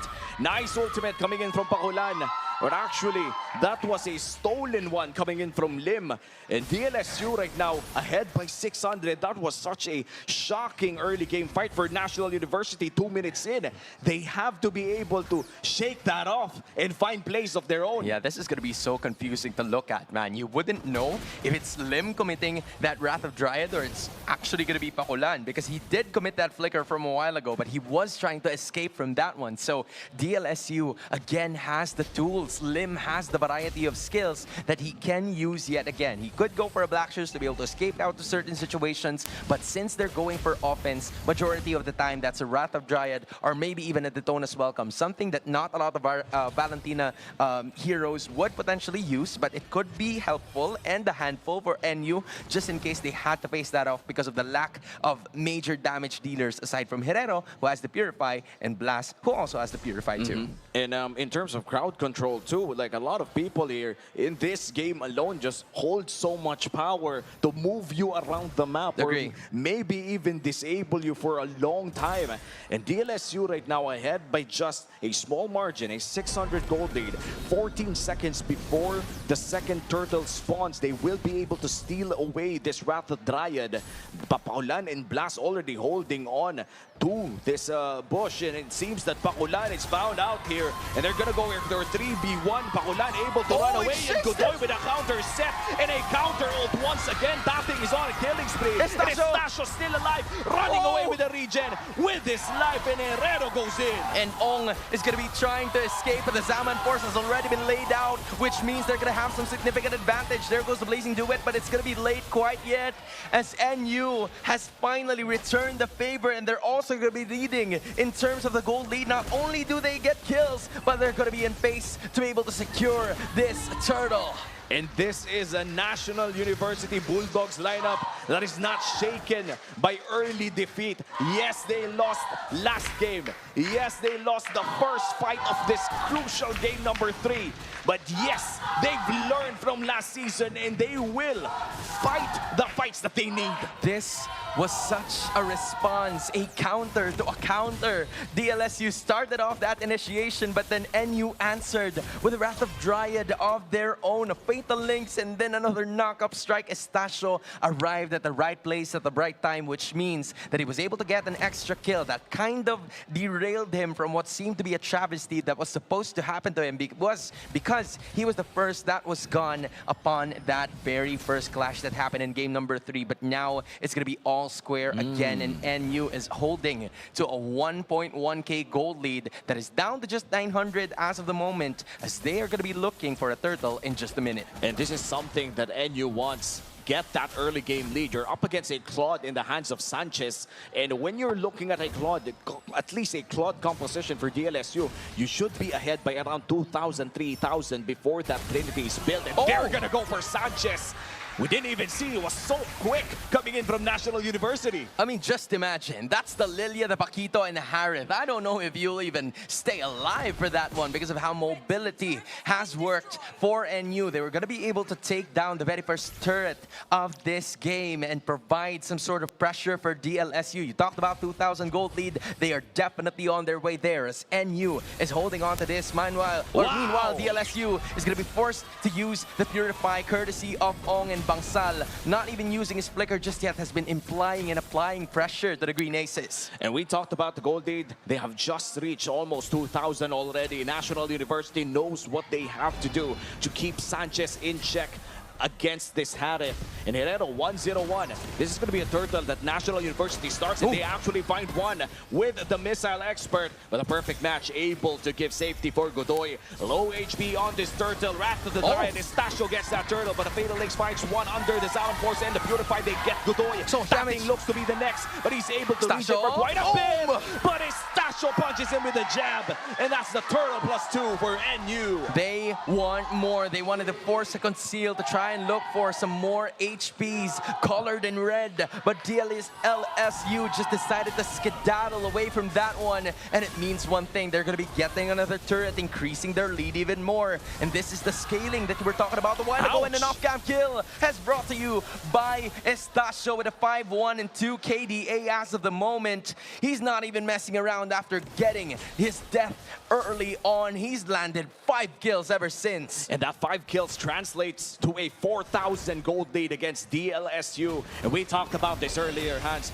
We said that this is not going to be a quick game, that whoever pulls 4K might just win this, but Estacio gets shut down with a Fatal Link, still alive with the shielding. Wrath of Dryad defensively for Pakulan, and Bangsal able to flicker. Nobody dies in that fight. Those were 2 low HP heroes colored in blue, but they were still able to escape.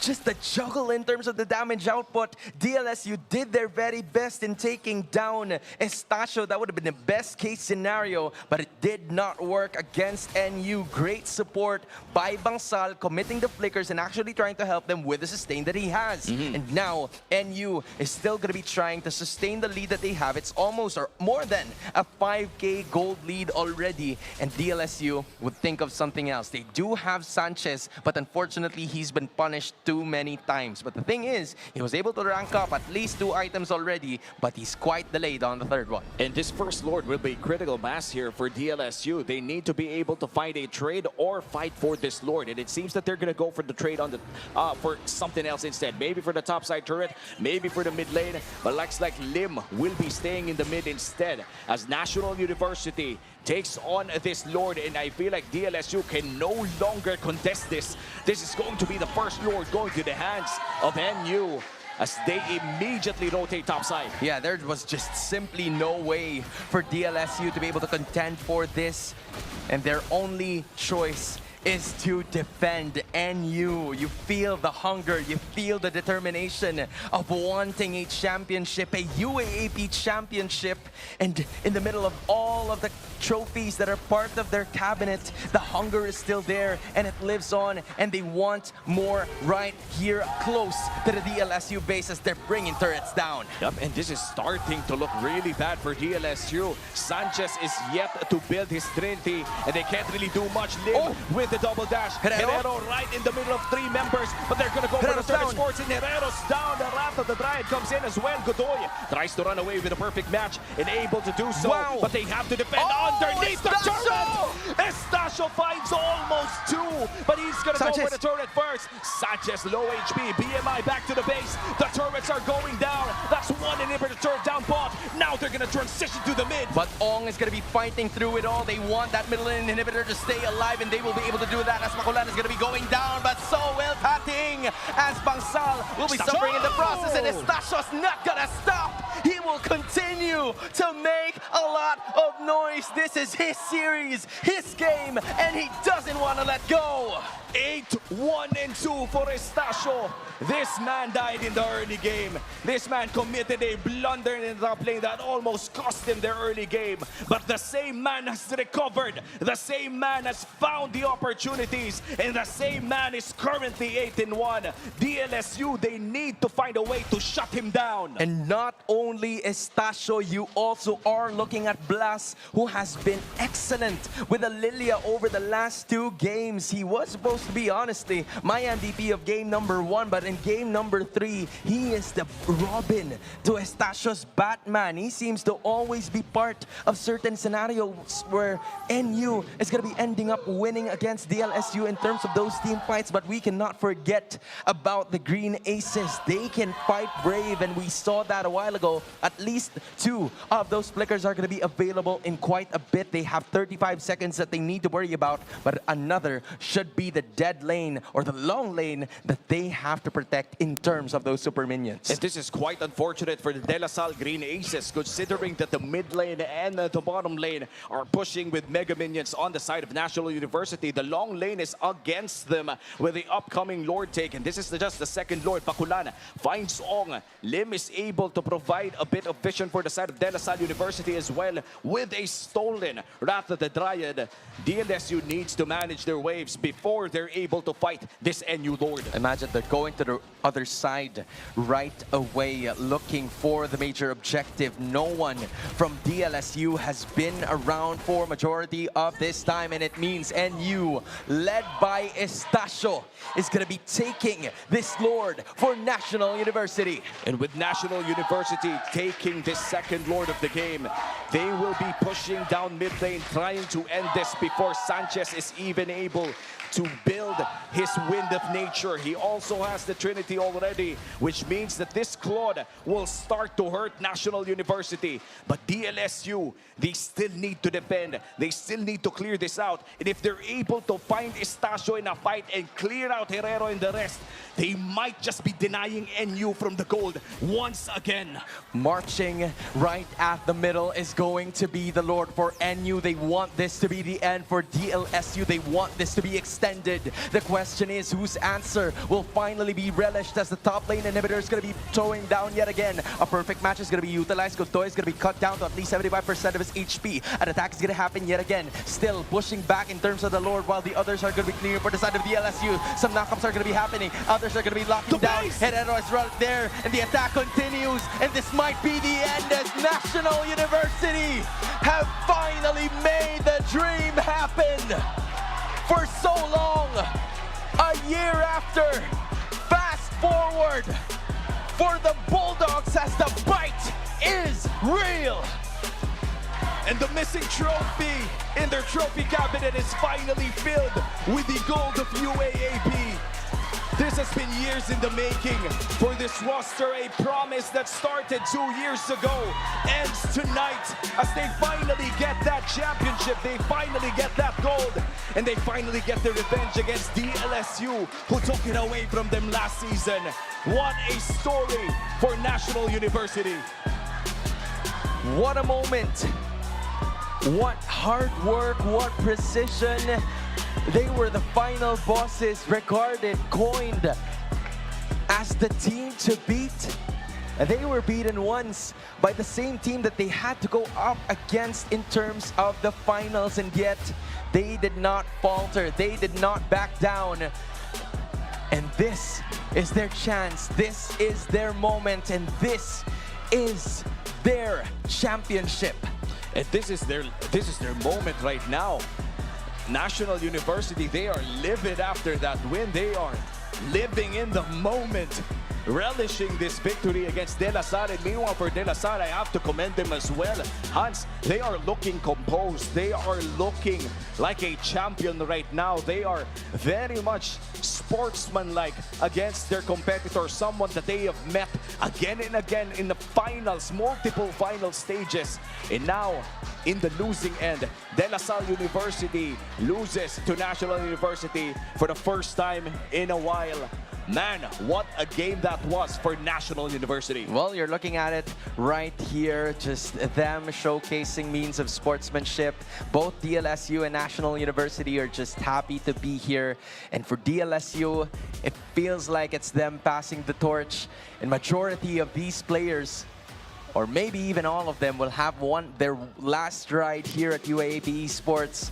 But you also have to manage to give that major recognition for National University that have managed to at least dominate in a lot of other eras, a lot of other tournaments outside of the Philippines and maybe inside as well.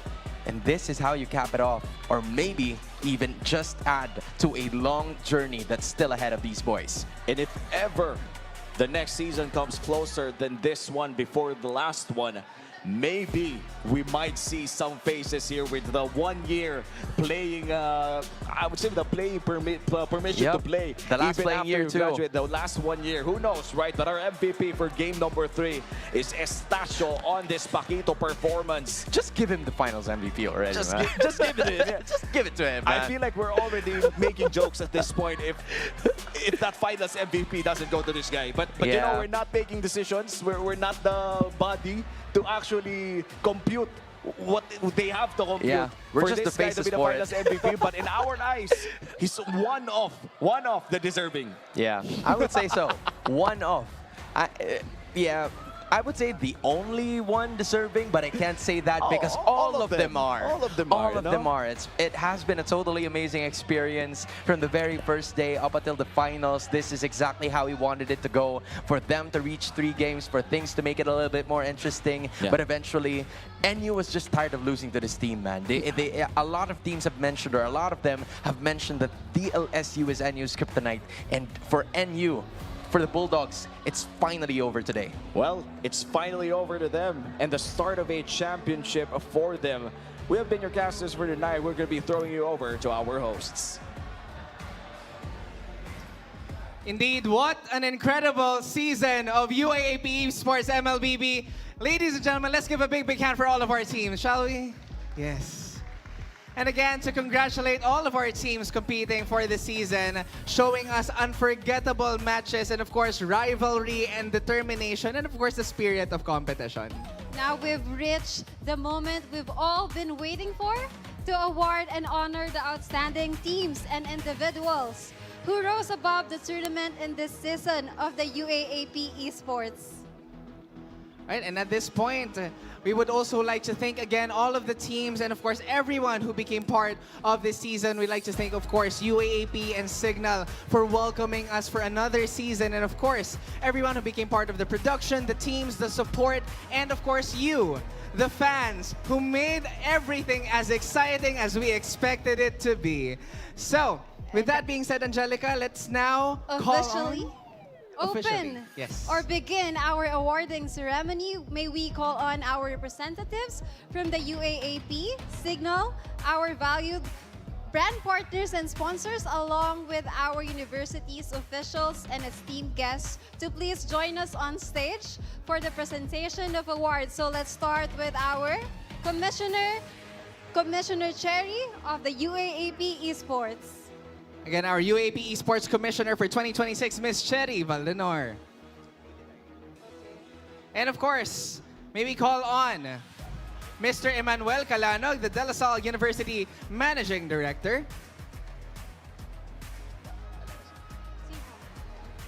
We'd also like to acknowledge, of course, Attorney Rene Andre Sagisag, our UAAP Executive Director.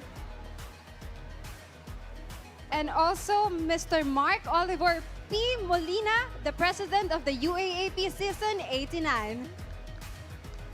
And we'd also like to call on stage the representative from Moonton Games Philippines, Mr. Sean Manlupig, the Community Relations Executive.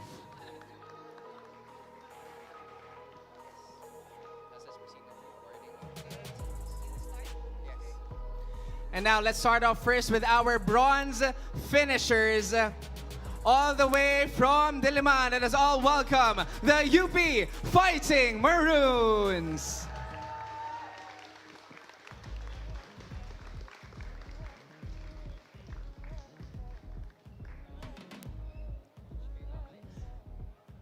Again, the UP Fighting Maroons joining us here on stage. And of course, once again, another podium finish, and this team has been one of the strongest contenders of the UAAP Esports. And from a long period of time that we've been joined by this team, Angelica, they've always proven their guts and grit across this whole competition. Once again, our bronze medalist, University of the Philippines, UP Fighting Maroons. And to award the medals of our bronze medalists, we have again Ms. Sherry Valdenar, our UAP Esports Commissioner. And to award the trophy, Mr. Emmanuel Calanog, our DLSU Managing Director.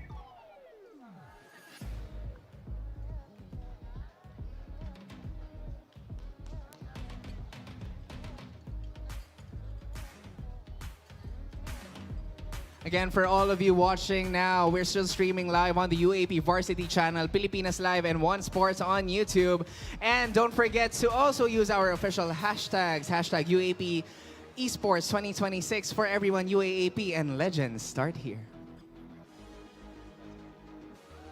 Once again, let's give it up for our UP Fighting Maroons.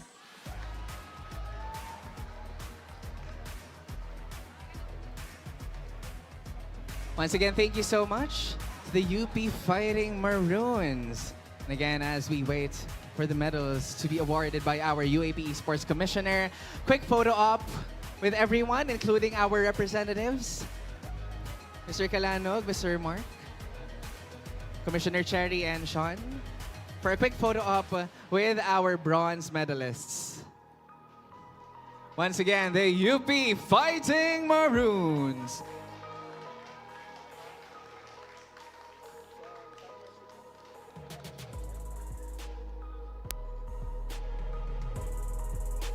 Once again, thank you so much, UP Fighting Maroons. You may join the rest of our teams here at the back. Yes, let's just move to the back side. And now to welcome Another bronze medalist from the San Marcelino Adamson Soaring Falcons.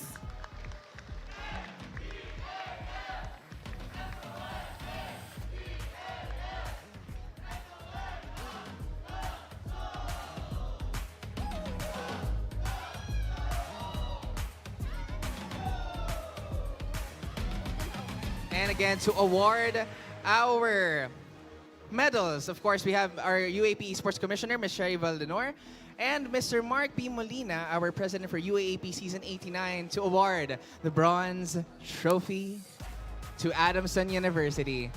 Angelica, this team has been undefeated during the group stage and, of course, encountering one of the stops against DLSU. But again, this will definitely not put the brakes on this team, as we've seen in one of their interviews online that we have a lot more to see from this squad. That is right, Rexer.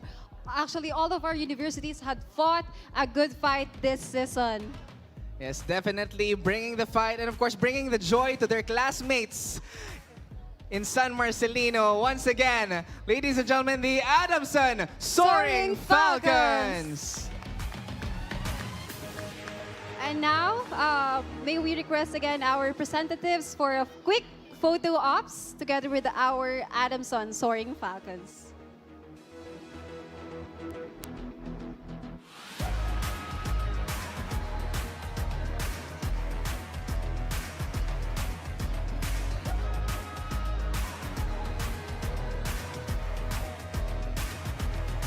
Once again, thank you so much, Adamson University Soaring Falcons. Una waka na himo. And now, to welcome our first runner-up. Our silver medalist, none other than The DLSU Green Aces. DLSU fought through every draft and showed remarkable resilience all the way to the grand finals. Once again, DLSU Green Aces. And to award the medals, again, we have our UAP Esports Commissioner, Ms. Sherry Valdenar, and Mr. Emmanuel Calanog, our DLSU Managing Director.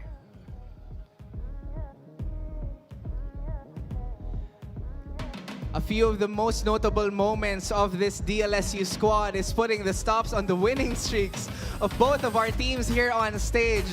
It started off with NU during the group stage, and of course, during the semifinals, Adamson University was also put to a halt because of this squad. But again, don't count out the Green Aces just yet, because we're very much excited for another season of their performance.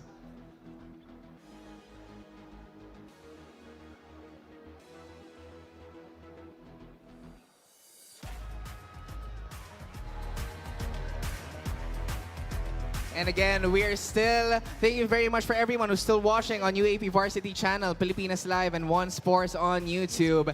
And share all of the green and whites and the banner that you all deserve to shine bright. Once again, the DLSU Green Aces. And now a quick photo ops with our representatives. Quick smiles. Once again, the DLSU Green Aces taking home silver for this season, and an exciting comeback for the next season, 89. Once again, thank you very much, DLSU Green Aces. And now, to welcome our champion for this season's UAAP Esports MLBB National University Bulldogs. they took the risk, trusted the process, and wipe out the competition and secure the ultimate base push to stand at the top of this collegiate esports. A formidable golden run during the group stage. It was just put on a pause because of our squad from San Marcelino, but now they are our new reigning champions and very much excited to bask in this glory. And now to award the gold medals and the gold trophy, Mr. Mark Molina, our president for season 89. And together with our UAP Esports Commissioner, Ms. Cherry Valdinar. And to also give us the prestige of this awarding, also giving the medals, is Mr. Sean Manlupig, the Community Relations Executive of Moonton Games Philippines. Thank you very much, Moonton and Mobile Legends Bang Bang, for giving us an exciting season yet again for season 88. And for those who are watching at home, we are still live at the UAAP Varsity channel, One Sports YouTube channel, and Pilipinas Live. And for all of your posts on social media, don't forget to use our official hashtags, hashtag UAP Esports 2026 for everyone, UAAP, and hashtag Legends Start Here. And for all of the legendary folks here in the MVP studios, give yourselves a round of applause as we are about to again welcome our newest champion of this season. And of course, Rexer. A quick photo up again with our representatives.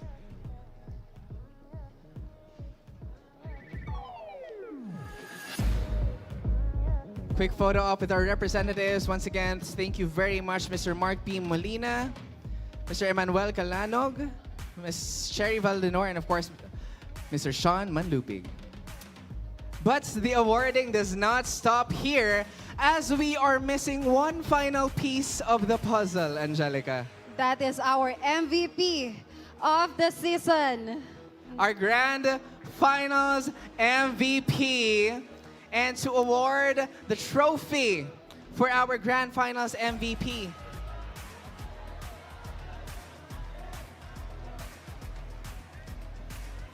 to award our Grand Finals MVP, may we call on Mr. Mark Molina once again. And now, UAAP Esports to reveal our Grand Finals MVP for UAAP Season 88.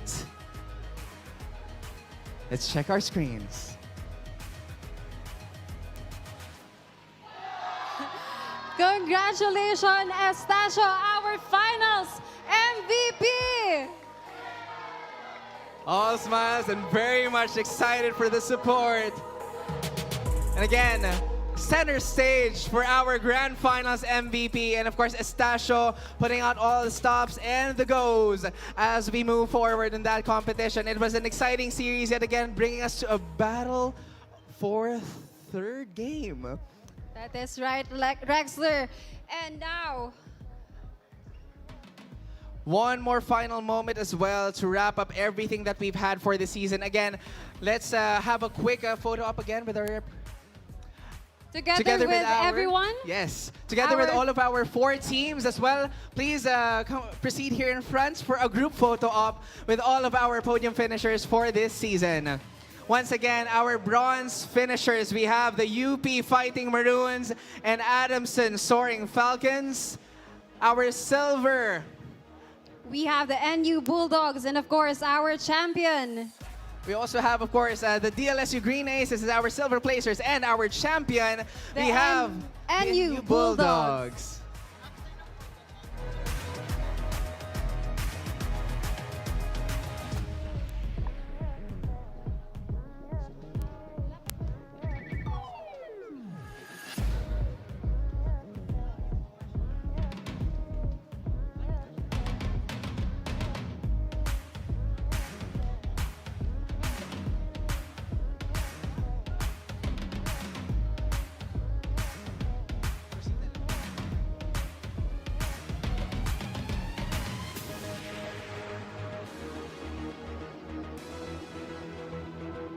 And before we wrap everything up, let's just hear a few words from our teams, especially, let's start off first with our team from Adamson Soaring Falcons. A quick word from the coach.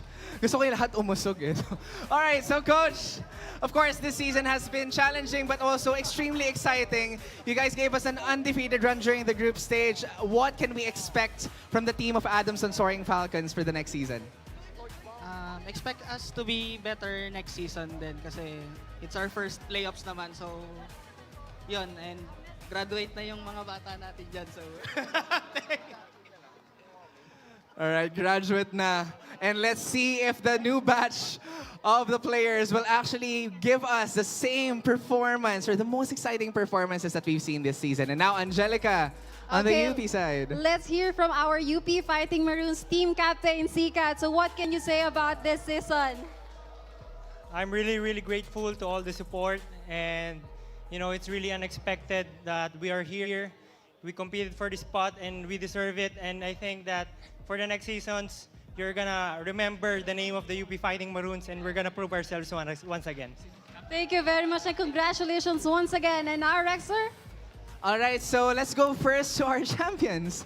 Let's talk to one of their graduating players, Bangsal. All right, so of course, this is your last year playing. What's the message that you can give to your teams, to your families, to your supporters, anyone? nag-set talaga ako ng goal sa sarili ko na bago ako graduate, makapagbigay ako ng gold sa NU. So siguro deserve na rin namin matawag na as hari ng collegiate. Kasi ito na lang talaga inaantay naming collegiate na tournament na mapa-champion. So sobrang thankful ako sa mga nanood, sa family ko, sa mga kaklase ko, sa lahat ng NU community, sa squadron. Yan. All right, thank you so much, Bangsal. And now, Angelica? And lastly, let's hear from our DLSU Green Aces. I have here Godoy. Godoy, what's your message for everyone who joined us this season of UAAP Esports? Thank you sa lahat sa supports nyo. And sa mga fellow competitors ko, sobrang well-deserved natin. Lalo na sa inyo, feel namin deserve talaga nila. And happy kami kasi parang last na rin namin since graduating na kami lahat. So it has been a wonderful 4 years. And ayun, sana mas pang UAAP. Thank you very much. And once again, congratulations to everyone. All right, so once again, these are our podium finishers for this season of UAAP Esports.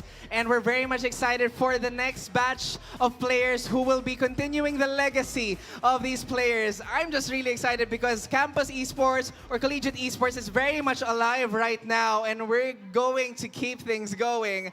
But of course, from this unforgettable season, from the opening matches to our championship showdown, we've witnessed our universities pouring their hearts out into this competition. That is right, Rex. And now let's have time to watch our video for this season. Let's all watch this. Now let's hear it for our 8 universities.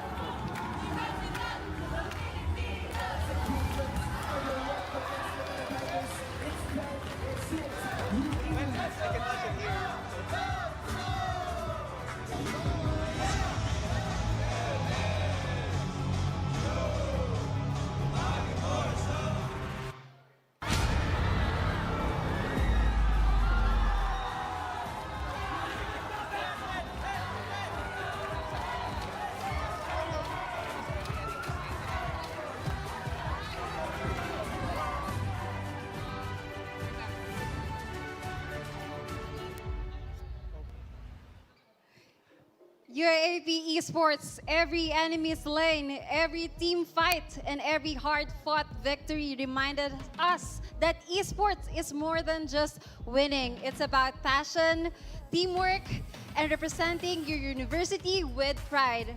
And tonight, we've celebrated not only champions, but the incredible spirit of the collegiate esports. This may wrap up this season of UAAP Esports, but it is not the end. As the exciting season wraps up everything today, there will definitely be more surprises for the next round of tournaments. We'd also like to thank everyone who made this tournament possible, our UAAP officials, universities, production team, our generous partners, and of course, you, the fans, for making it through. And to everyone who joined us here in TV5 MVP Studios and those tuning in from home, thank you for being part of our incredible journey. Your energy has made this tournament as exciting as we expected it to be. So once again, my name is Rexler Bayani. And I am Angelica Sarmiento. And this is the UAAP Esports Tournament Mobile Legends Bang Bang. See you all again for Valorant.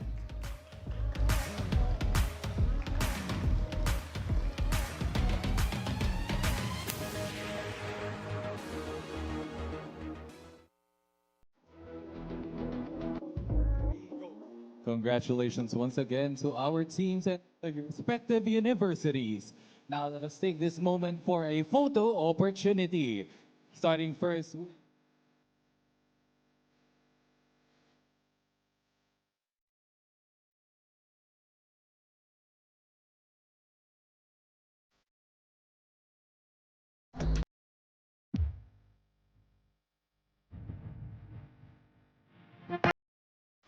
All the best sports action is right here.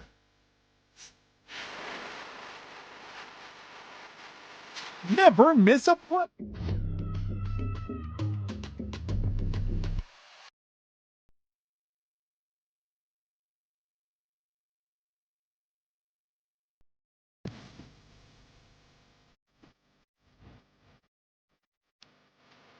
All the best sports action is right here.